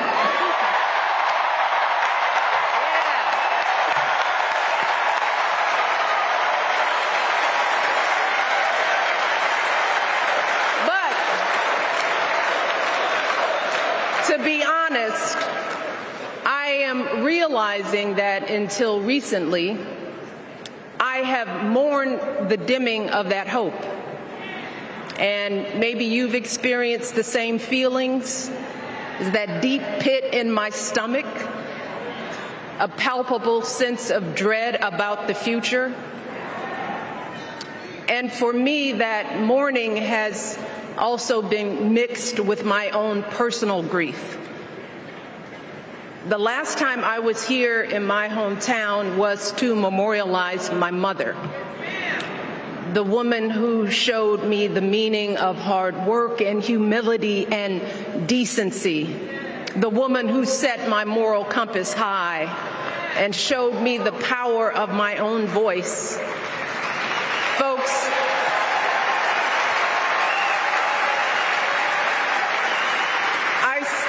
feel her loss so profoundly. I wasn't even sure if I'd be steady enough to stand before you tonight, but my heart compelled me to be here because of the sense of duty that I feel to honor her memory and to remind us all not to squander the sacrifices our elders made to give us a better future. You see, my mom, in her steady, quiet way, lived out that striving sense of hope every single day of her life.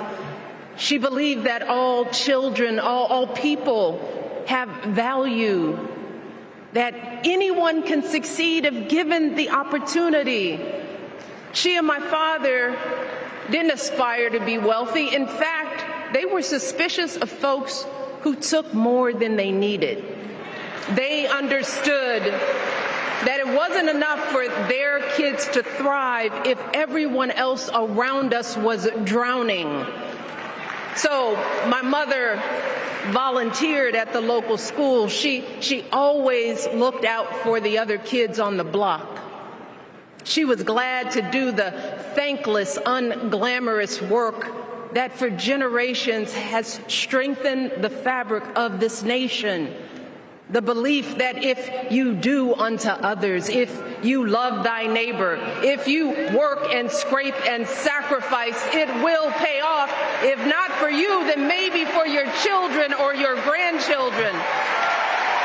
You see, those values have been passed on through family farms and factory towns, through tree-lined streets and crowded tenements, through prayer groups and National Guard units and these classrooms. Those were the values my mother poured into me until her very last breath. Kamala Harris and I built our lives on those same foundational values. Even though our mothers grew up an ocean apart, they shared the same belief in the promise of this country.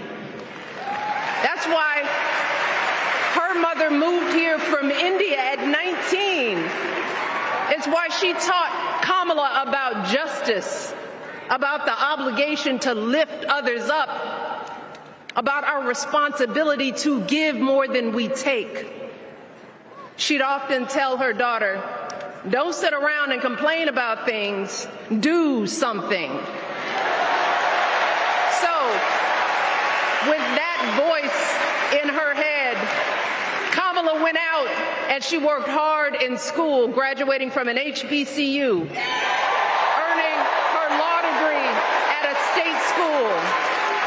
And then she went on to work for the people, fighting to hold lawbreakers accountable, strengthening the rule of law, fighting to get folks better wages, cheaper prescription drugs, a good education, decent health care, child care, elder care. From a middle-class household, Kamala worked her way up to become Vice President of the United States of America. My girl, Kamala Harris, is more than ready for this moment. She is one of the most qualified people ever to seek the office of the presidency. And she is one of the most dignified. A tribute to her mother, to my mother, and to your mother too. The embodiment of the stories we tell ourselves about this country. Her story is your story. It's my story. It's the story of the vast majority of Americans trying to build a better life. Look, Kamala knows, like we do, that regardless of where you come from, what you look like, who you love, how you worship, or what's in your bank account, we all deserve the opportunity to build a decent life. All of our contributions deserve to be accepted and valued. Because no one has a monopoly on what it means to be an American. No one.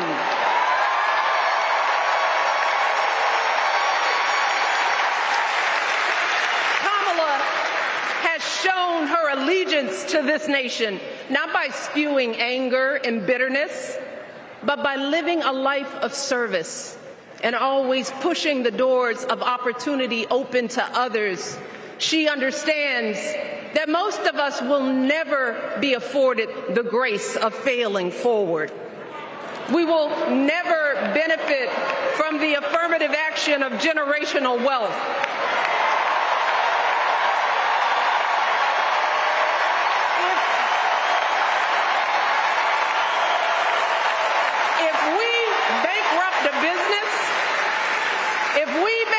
Business or choke in a crisis, we don't get a second, third, or fourth chance.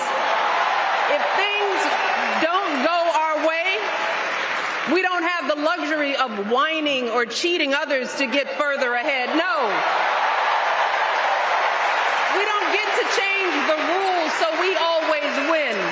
If we see a mountain in front of us, we don't expect there to be an escalator waiting to take us to the top.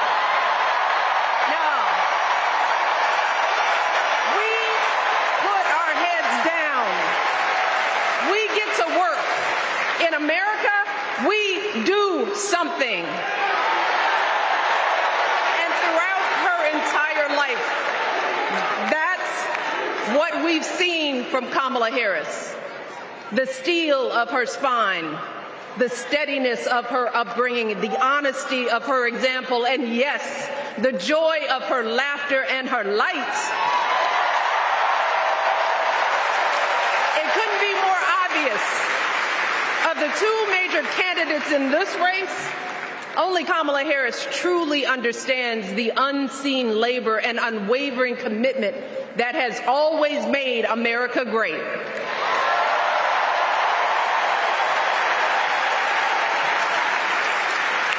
Now, unfortunately, we know what comes next. We know folks are going to do everything they can to distort her truth. My husband and I sadly know a little something about this. For years, Donald Trump did everything in his power to try to make people fear us. See, his limited, narrow view of the world made him feel threatened by the existence of two hard-working, highly educated, successful people who happen to be black.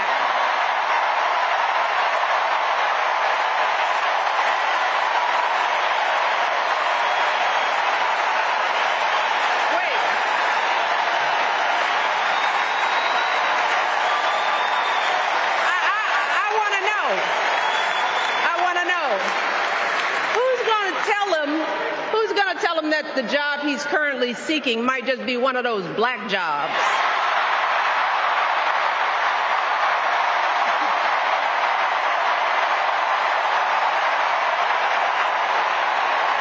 Look, it's his same old con. His same old con. Doubling down on ugly, misogynistic, racist lies as a substitute for real ideas and solutions that will actually make people's lives better. Look, because cutting our health care, taking away our freedom to control our bodies, the freedom to become a mother through IVF like I did, those things are not going to improve the health outcomes of our wives, mothers, and daughters. Shutting down the Department of Education, banning our books, none of that will prepare our kids for the future. Demonizing our children for being who they are and loving who they love, look, that doesn't make anybody's life better.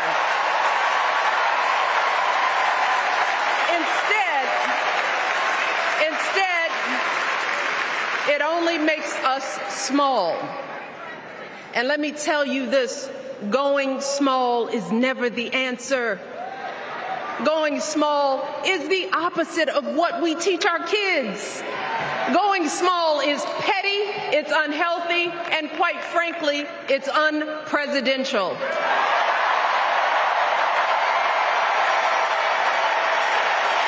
So, why would any of us accept this from anyone seeking our highest office? Why would we normalize that type of backward leadership?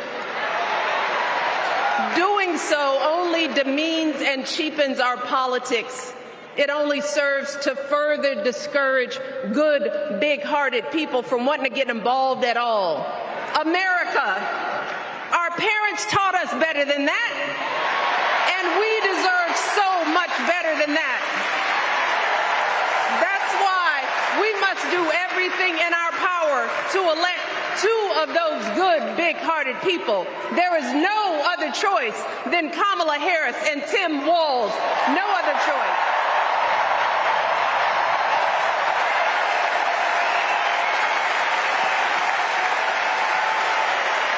But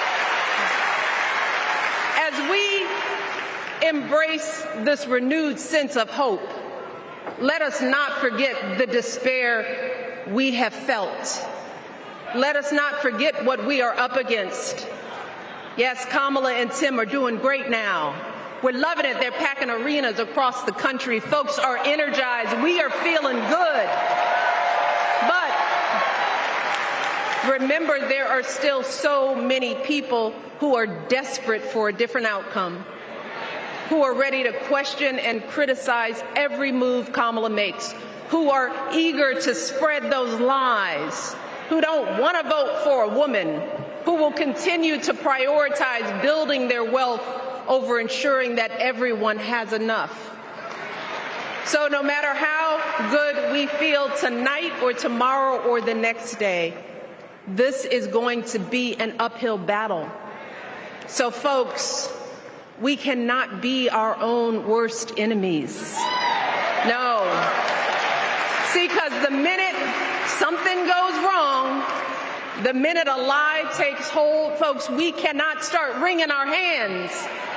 We cannot get a Goldilocks complex about whether everything is just right. And we cannot indulge our anxieties about whether this country will elect someone like Kamala instead of doing everything we can to get someone like Kamala elected.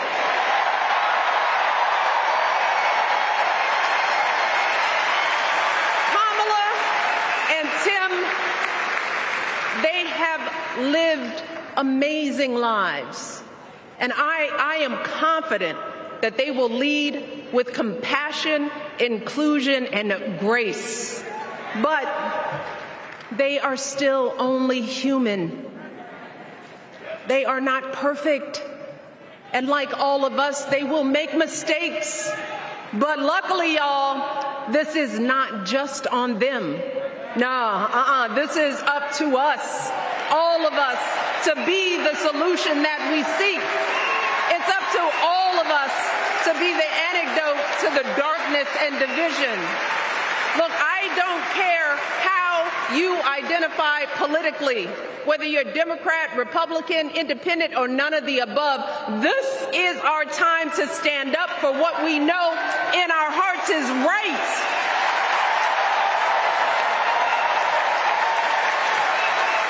To stand up, not just for our basic freedoms, but for decency and humanity, for basic respect, dignity, and empathy, for the values at the very foundation of this democracy. It's up to us to remember what Kamala's mother told her. Don't just sit around and complain, do something. So if they lie about her, and they will, we've got to do something. If we see a bad poll, and we will, we got to put down that phone and do something. If we start feeling tired, if we start feeling that dread creeping back in, we got to pick ourselves up, throw water on our face, and what? We only have 2.5 months, y'all, to get this done. Only 11 weeks to make sure every single person we know is registered and has a voting plan.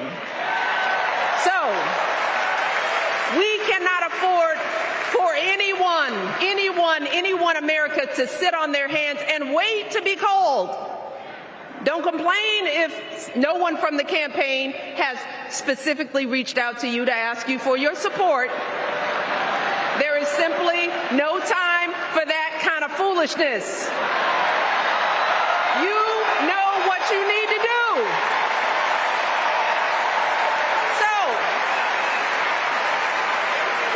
consider this to be your official ask. Michelle Obama is asking you, no, I'm telling y'all to do something.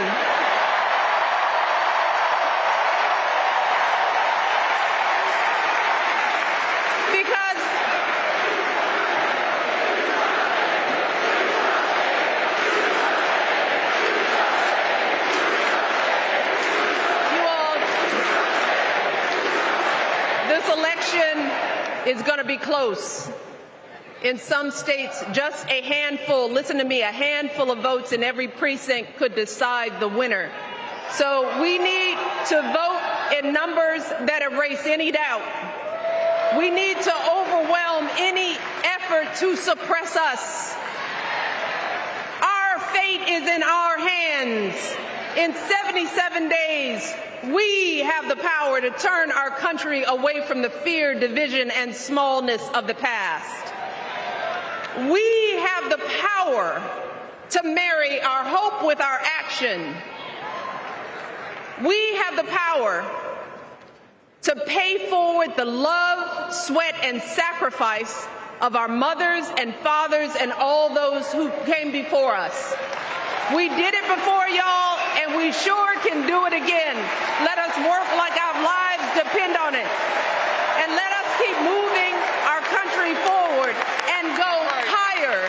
Yes, always higher than we've ever gone before as we elect the next President and Vice President of the United States, Kamala Harris and Tim Walz.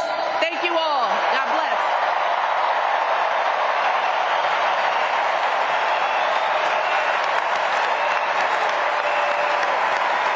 The former First Lady Lady, Michelle Obama, speaking to a roaring crowd.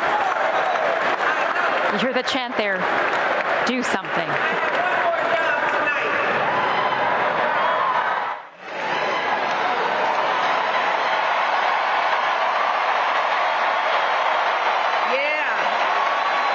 One more job. You all, thank you for all the love, but it is now my honor to introduce somebody who knows a whole lot about hope.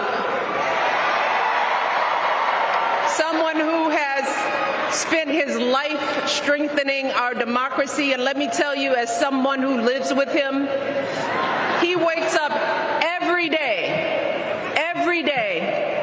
and thinks about what's best for this country.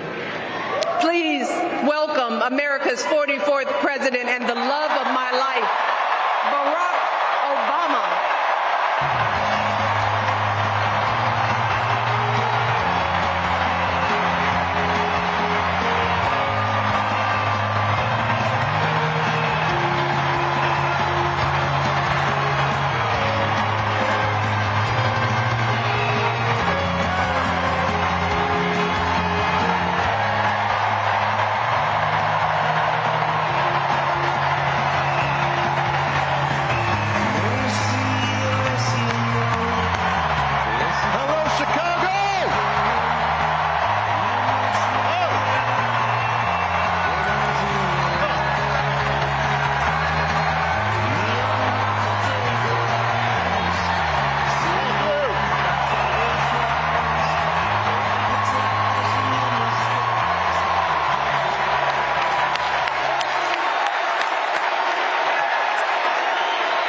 Thank you.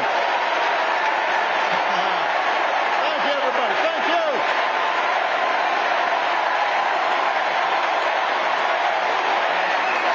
Thank you. All right. That's enough. Thank you.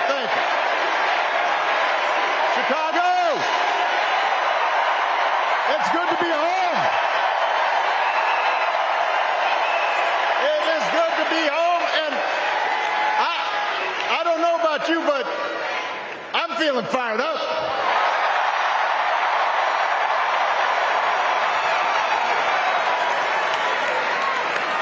I am feeling ready to go.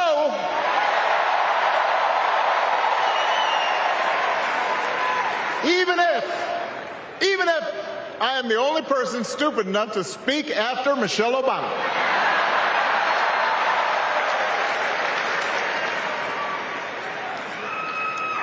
I am feeling hopeful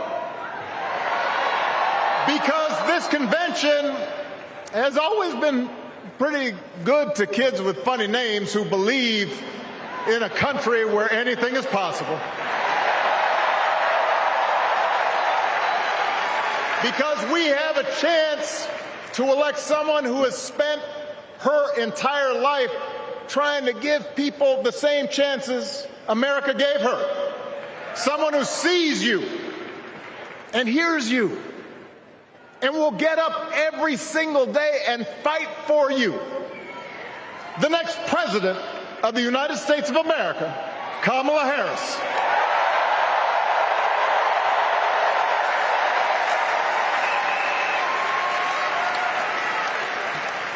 It's been 16 years since I had the honor of accepting this party's nomination for president. And I know that's hard to believe because I have not aged a bit. But it's true. And looking back, I can say without question that my first big decision as your nominee turned out to be one of my best. And that was asking Joe Biden to serve by my side as vice president.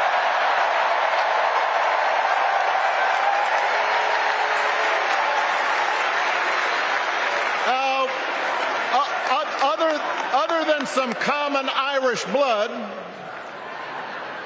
Joe and I come from different backgrounds. But we became brothers. And as we worked together for 8, sometimes pretty tough years, what I came to admire most about Joe wasn't just his smarts, his experience. It was his empathy and his decency and his hard-earned resilience, his unshakable belief that everyone in this country deserves a fair shot.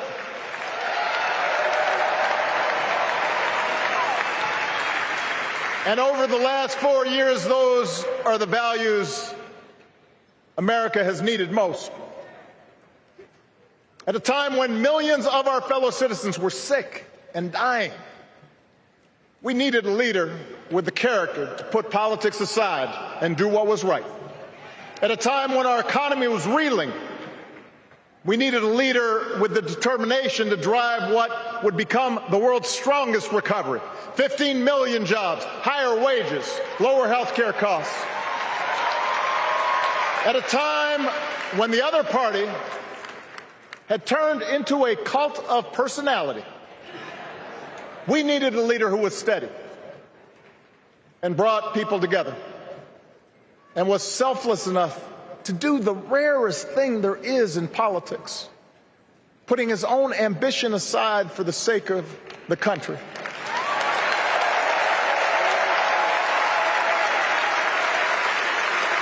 History will remember Joe Biden as an outstanding president who defended democracy at a moment of great danger.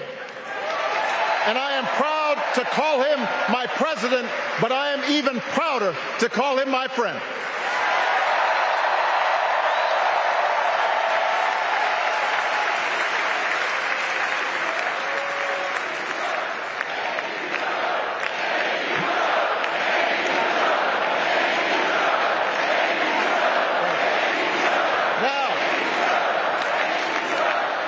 The torch has been passed. Now it is up to all of us to fight for the America we believe in. And make no mistake, it will be a fight. For all the incredible energy we've been able to generate over the last few weeks, for all the rallies and the memes, this will still be a tight race in a closely divided country. A country where too many Americans are still struggling. Where a lot of Americans don't believe government can help. And as we gather here tonight, the people who will decide this election are asking a very simple question. Who will fight for me?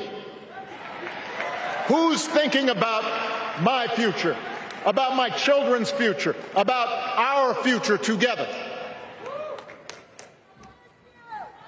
One thing is for certain, Donald Trump is not losing sleep over that question.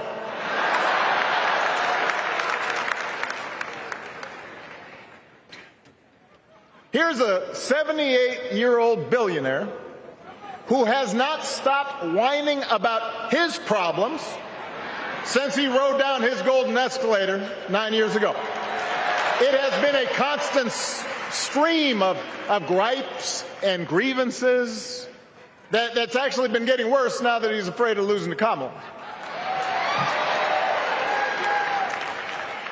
There's the childish nicknames, the crazy conspiracy theories, this weird obsession with crowd sizes.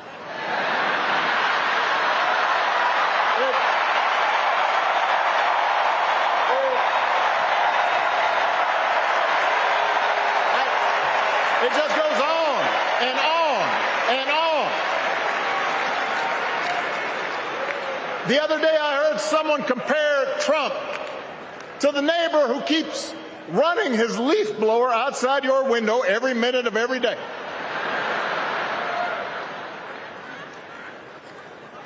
Now, from a neighbor, that's exhausting. From a president, it's just dangerous. The truth is, Donald Trump sees power as nothing more than it means to his ends. He wants the middle class to pay the price for another huge tax cut that would mostly help him and his rich friends. He killed a bipartisan immigration deal written in part by one of the most conservative Republicans in Congress that would have helped secure our southern border, because he thought trying to actually solve the problem would hurt his campaign. He doesn't. Do not boo. Vote.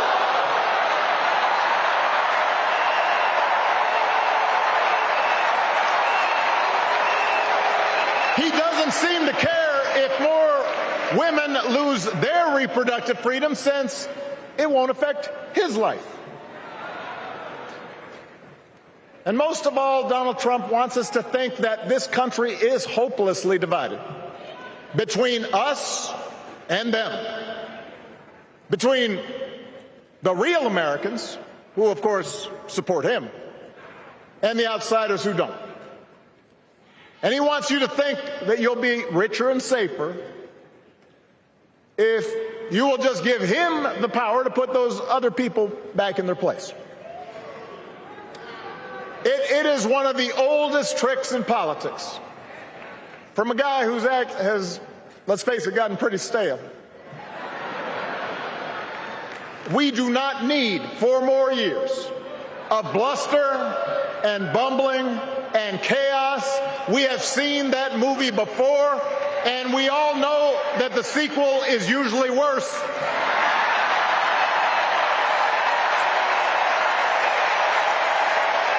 America's ready for a new chapter.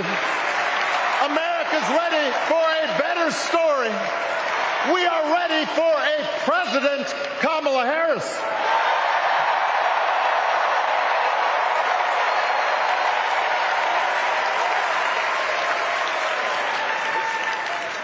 And Kamala Harris is ready for the job. This is a person who has spent her life fighting on behalf of people who need a voice and a champion. As you heard from Michelle, Kamala was not born into privilege. She had to work for what she's got. And she actually cares about what other people are going through. She's not the neighbor running the leaf blower. She's the neighbor rushing over to help when you need a hand. As a prosecutor, Kamala stood up for children who had been victims of sexual abuse. As an attorney general of the most populous state in the country, she fought big banks and for-profit colleges, securing billions of dollars for the people they had scammed. After the home mortgage crisis, she pushed me and my administration hard to make sure homeowners got a fair settlement. Didn't matter that I was a Democrat.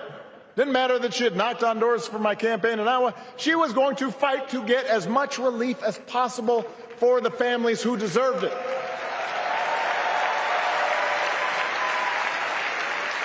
As vice president, she helped take on the drug companies to cap the cost of insulin, lower the cost of health care, give families with kids a tax cut.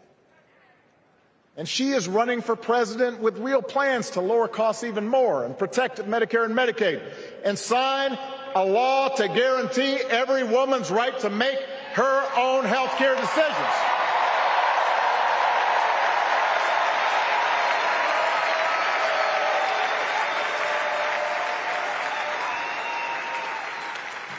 In other words, Kamala Harris won't be focused on her problems. She'll be focused on yours. As president, she won't just cater to her own supporters and punish those who refuse to kiss the ring or bend the knee. She'll work on behalf of every American. That's who Kamala is. And in the White House, she will have an outstanding partner in Governor Tim Walz.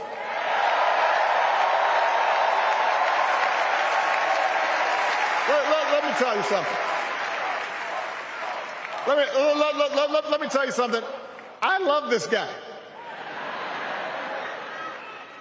Tim is the kind of person who should be in politics. Born in a small town, served his country, taught kids, coached football, took care of his neighbors. He knows who he is, and he knows what's important.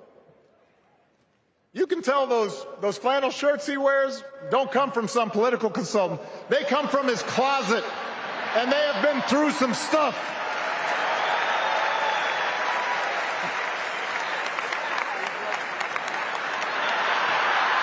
They have been through some stuff. That's right.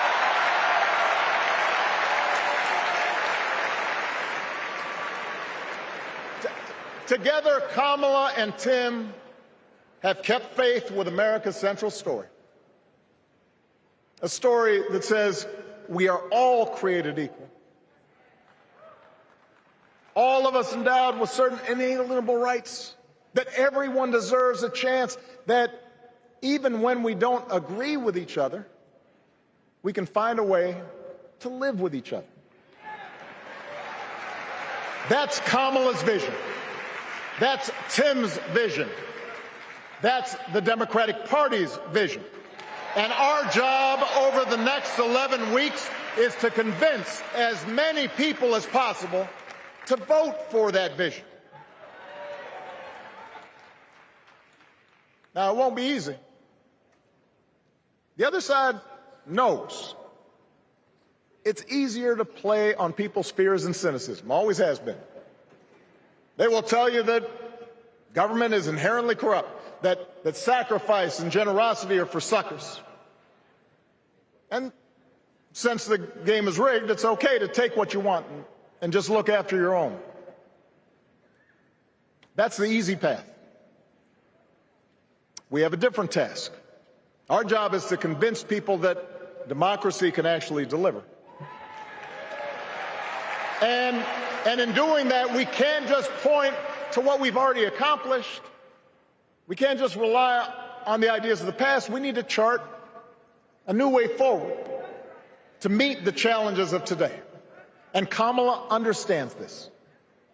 She knows, for example, that if we want to make it easier for more young people to buy a home, we need to build more units and clear away some of the outdated laws and regulations that made it harder to build homes for working people in this country. That is a priority, and she's put out a bold new plan to do just that.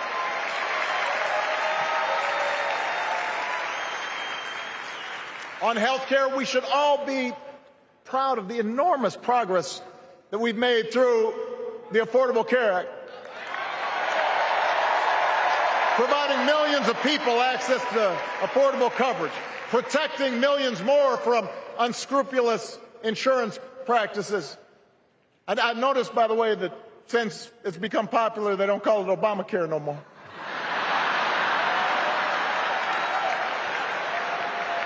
But Kamala knows we can't stop there, which is why she'll keep working to limit out-of-pocket costs. Kamala knows that if we want to help people get ahead, we need to put a college degree within reach of more Americans. But she also knows college shouldn't be the only ticket to the middle class. We need to follow the lead of governors like Tim Walz, who said, if you've got the skills and the drive, you shouldn't need a degree to work for state government. And in this new economy, we need a president who actually cares about the millions of people all across this country who wake up every single day to do the essential, often thankless work, to care for our sick, to clean our streets, to deliver our packages. We need a president who will stand up for their right to bargain for better wages and working conditions. And Kamala will be that president.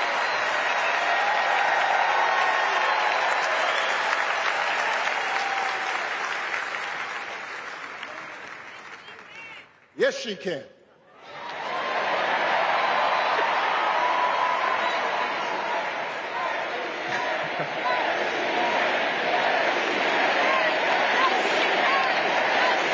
she can.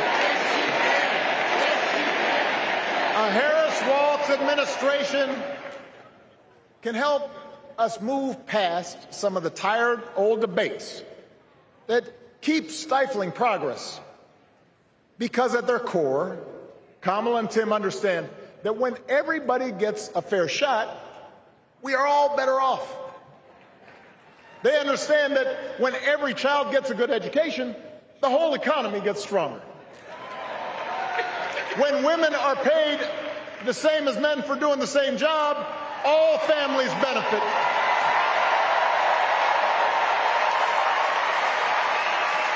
They understand that we can secure our borders without tearing kids away from their parents, just like we can keep our streets safe while also building trust between law enforcement and the communities they serve and eliminating bias.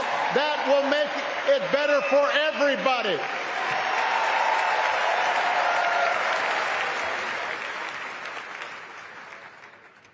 Donald Trump and his well-heeled donors, they don't see the world that way. For them, one group's gains is necessarily another group's loss. For them, freedom means that the powerful can do pretty much what they please, whether it's fire workers trying to organize a union, or put poison in our rivers, or avoid paying taxes like everybody else has to do.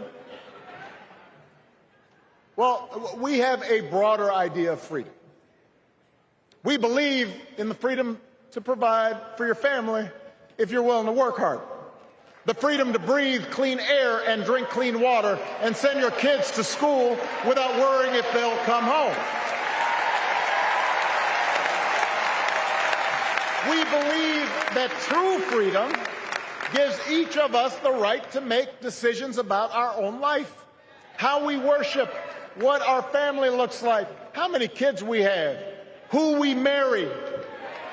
And we believe that freedom requires us to recognize that other people have the freedom to make choices that are different than ours. That's okay.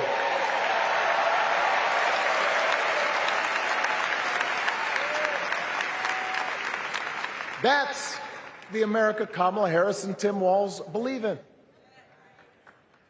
An America where we, the people, includes everyone. Because that's the only way this American experiment works. And despite what our politics might suggest, I think most Americans understand that. Democracy isn't just a bunch of abstract principles and dusty laws in some book somewhere. It's the values we live by. It's the way we treat each other, including those who don't look like us, or pray like us, or see the world exactly like we do.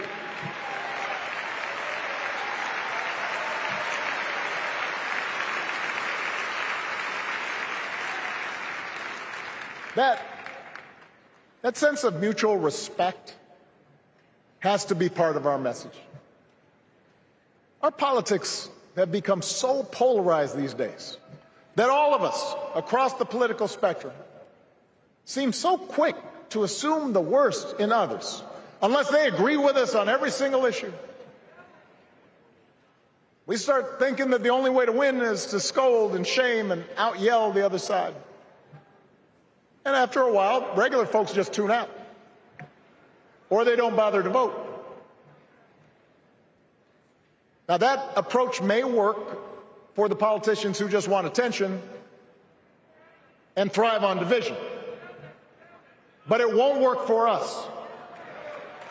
To make progress on the things we care about, the things that really affect people's lives, we need to remember that we've all got our blind spots and contradictions and prejudices, and that if we want to win over those who aren't yet ready to support our candidates, we need to listen to their concerns and maybe learn something in the process. After all, if a parent or grandparent occasionally says something that makes us cringe. We don't automatically assume they're bad people.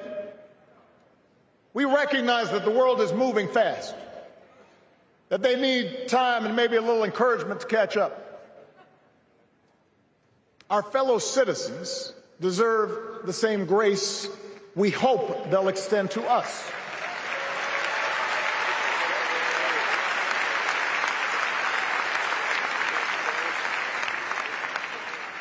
That's how we can build a true democratic majority, one that can get things done. And by the way, that does not just matter to the people in this country. The rest of the world is watching to see if we can actually pull this off.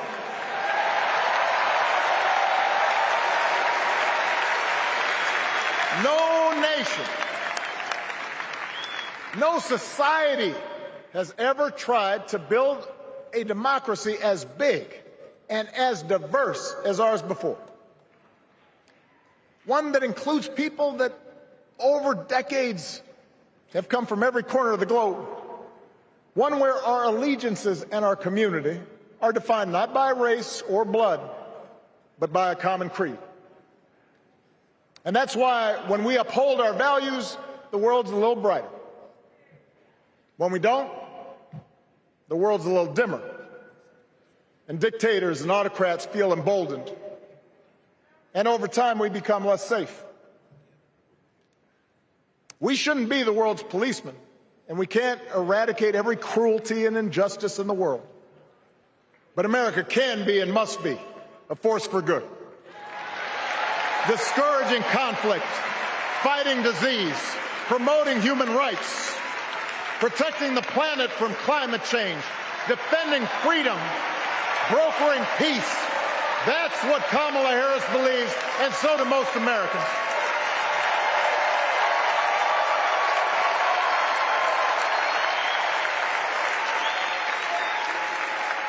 Now,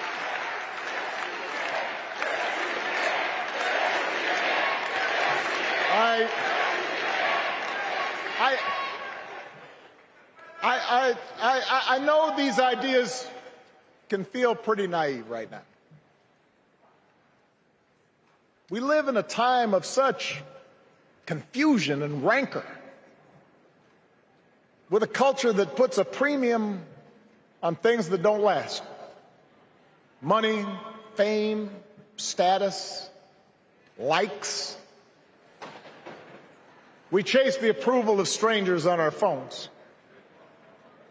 We build all manner of walls and fences around ourselves, and then we wonder why we feel so alone. We don't trust each other as much because we don't take the time to know each other. And in that space between us, politicians and algorithms teach us to caricature each other and troll each other and fear each other. But here's the good news, Chicago. All across America, in big cities and small towns, away from all the noise, the ties that bind us together are still there. We still coach Little League and look out for our elderly neighbors. We still feed the hungry in churches and mosques and synagogues and temples. We share the same pride when our Olympic athletes compete for the gold. Because the vast majority of us do not want to live in a country that's bitter and divided. We want something better. We want to be better. And the joy and the excitement that we're seeing around this campaign tells us we're not alone. You know, I've spent a lot of time thinking about these past few months because, as Michelle mentioned, this summer we lost her mom, Ms. Marion Robinson.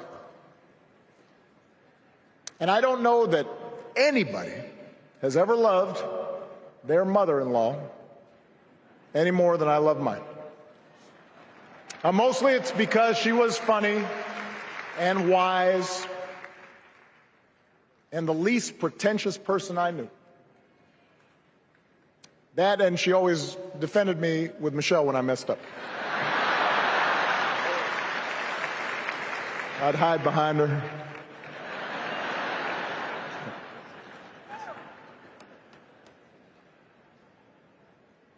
But I also think one of the reasons Mary and I became so close was she reminded me of my grandmother, the woman who helped raise me as a child. And on the surface, the two of them did not have a lot in common. One was a black woman from right here, south side of Chicago, right down the way. Went to Englewood High School. The other was a little old white lady born in a tiny town called Peru, Kansas. Now, I know there aren't that many people from Peru.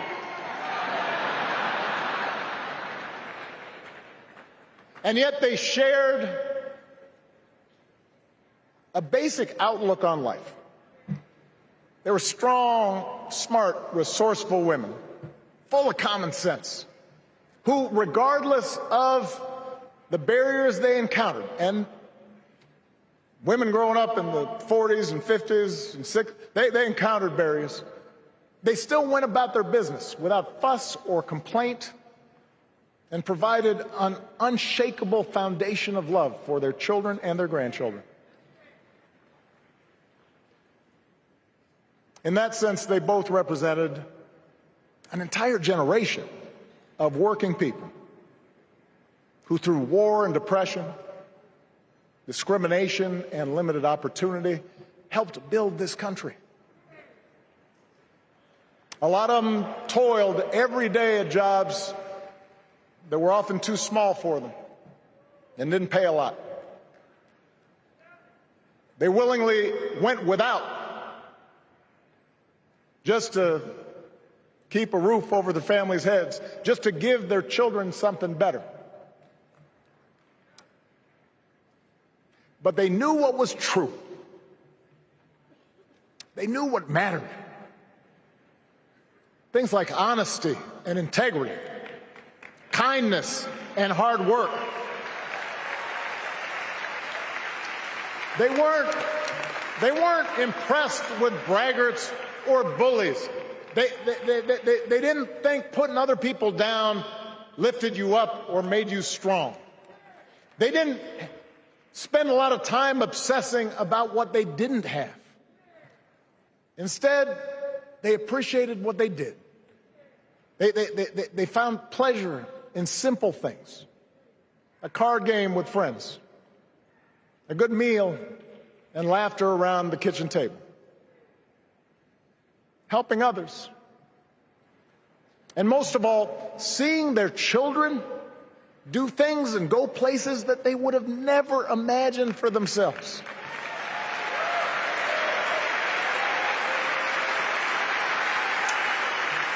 Whether you are a Democrat or a Republican or somewhere in between, we have all had people like that in our lives.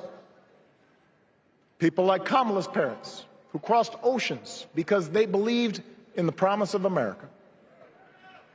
People like Tim's parents, who taught him about the importance of service.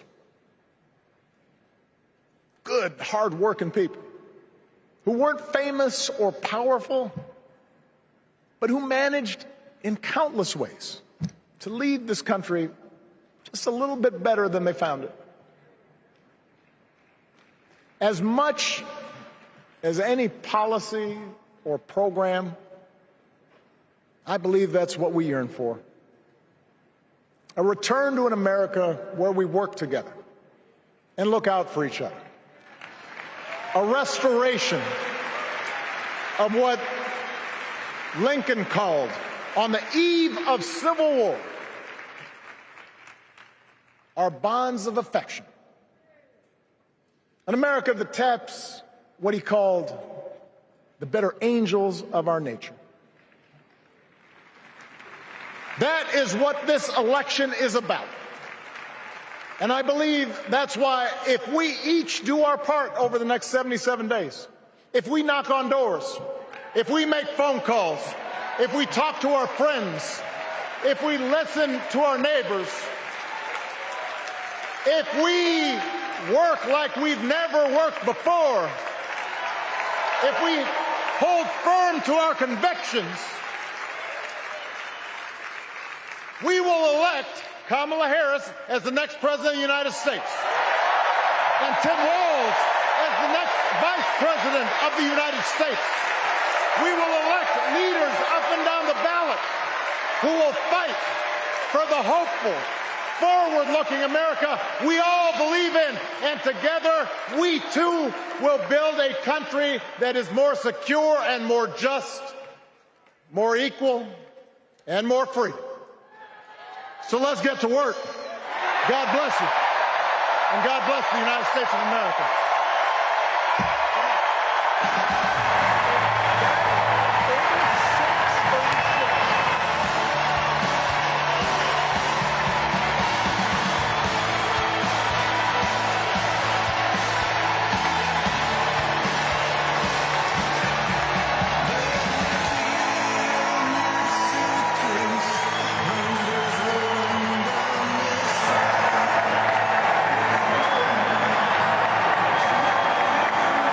Former President Barack Obama delivering an arching address there.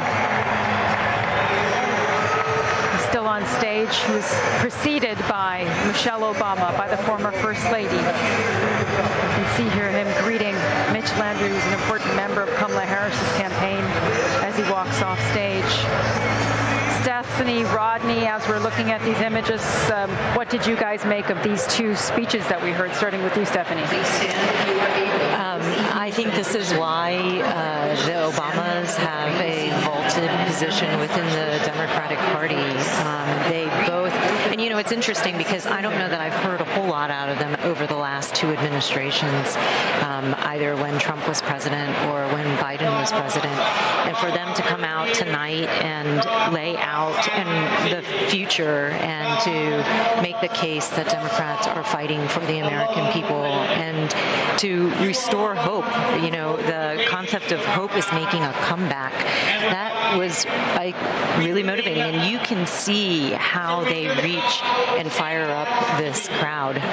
People, I think they yearn for not just the two of them, but what they stood for. The prospect of the American dream and for a politics that is without the fear and division. So I thought they did an incredible job. Well, every single person in this auditorium, just like at the Republican convention, has made up their mind who they're going to vote for. Barack Obama once again showed the American people that he is one of the greatest orators in our nation's history of all time.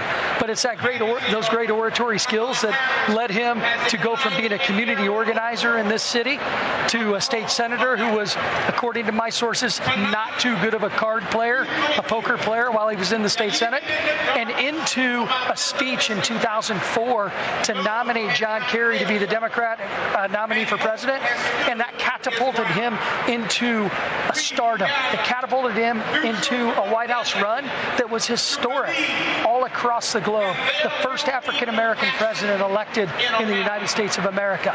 But it also catapulted him into talking about hypocrisy tonight. And that is the theme for the Democrats tonight. It's hypocrisy, where Barack Obama, a multi-millionaire who has multiple properties all throughout the United States of America, talking about somehow he's the middle class and that Donald Trump is a generational billionaire. This is the hypocrisy of the Democratic Party. And the one that really got me was that Kamala Harris's husband talked about how she senses weakness. Well, I guess she did. And I guess Barack Obama did. And I guess all the Democrats in positions of power like Chuck Schumer and Nancy Pelosi, they sense weakness in the president that just went on stage last night at this time, Joe Biden. They sensed weakness in him, and they got him out of the way. And now we've got Kamala Harris and Tim Walz. The American people have to hear more from Kamala Harris. They got to have her answer questions, and when she does, she's going to show who she really is, and the American people aren't going to vote for her. Stephanie, what do you think of what Rodney just said about the hypocrisy there, about two very wealthy people, of course, Barack Obama, Michelle Obama, now talking about appealing to working class people who are struggling economically. I think the most effective attacks are the ones that are believable. And the reality is Donald Trump was born into wealth. What did Michelle Obama call it? The affirmative action of generational wealth. That is believable because it is true. Michelle Obama, Barack Obama, Kamala Harris, Tim Walz, they were not born into wealth. And in America, we value and we treasure people who work hard no matter what zip code they were born into, who work hard and make better for themselves. Every single parent across this country aspires to see their children have a good education, work hard, and rise up in the ranks and achieve. So I'm not sure that that's something that is a negative. Michelle Obama famously coined the phrase, when they go low, we go high.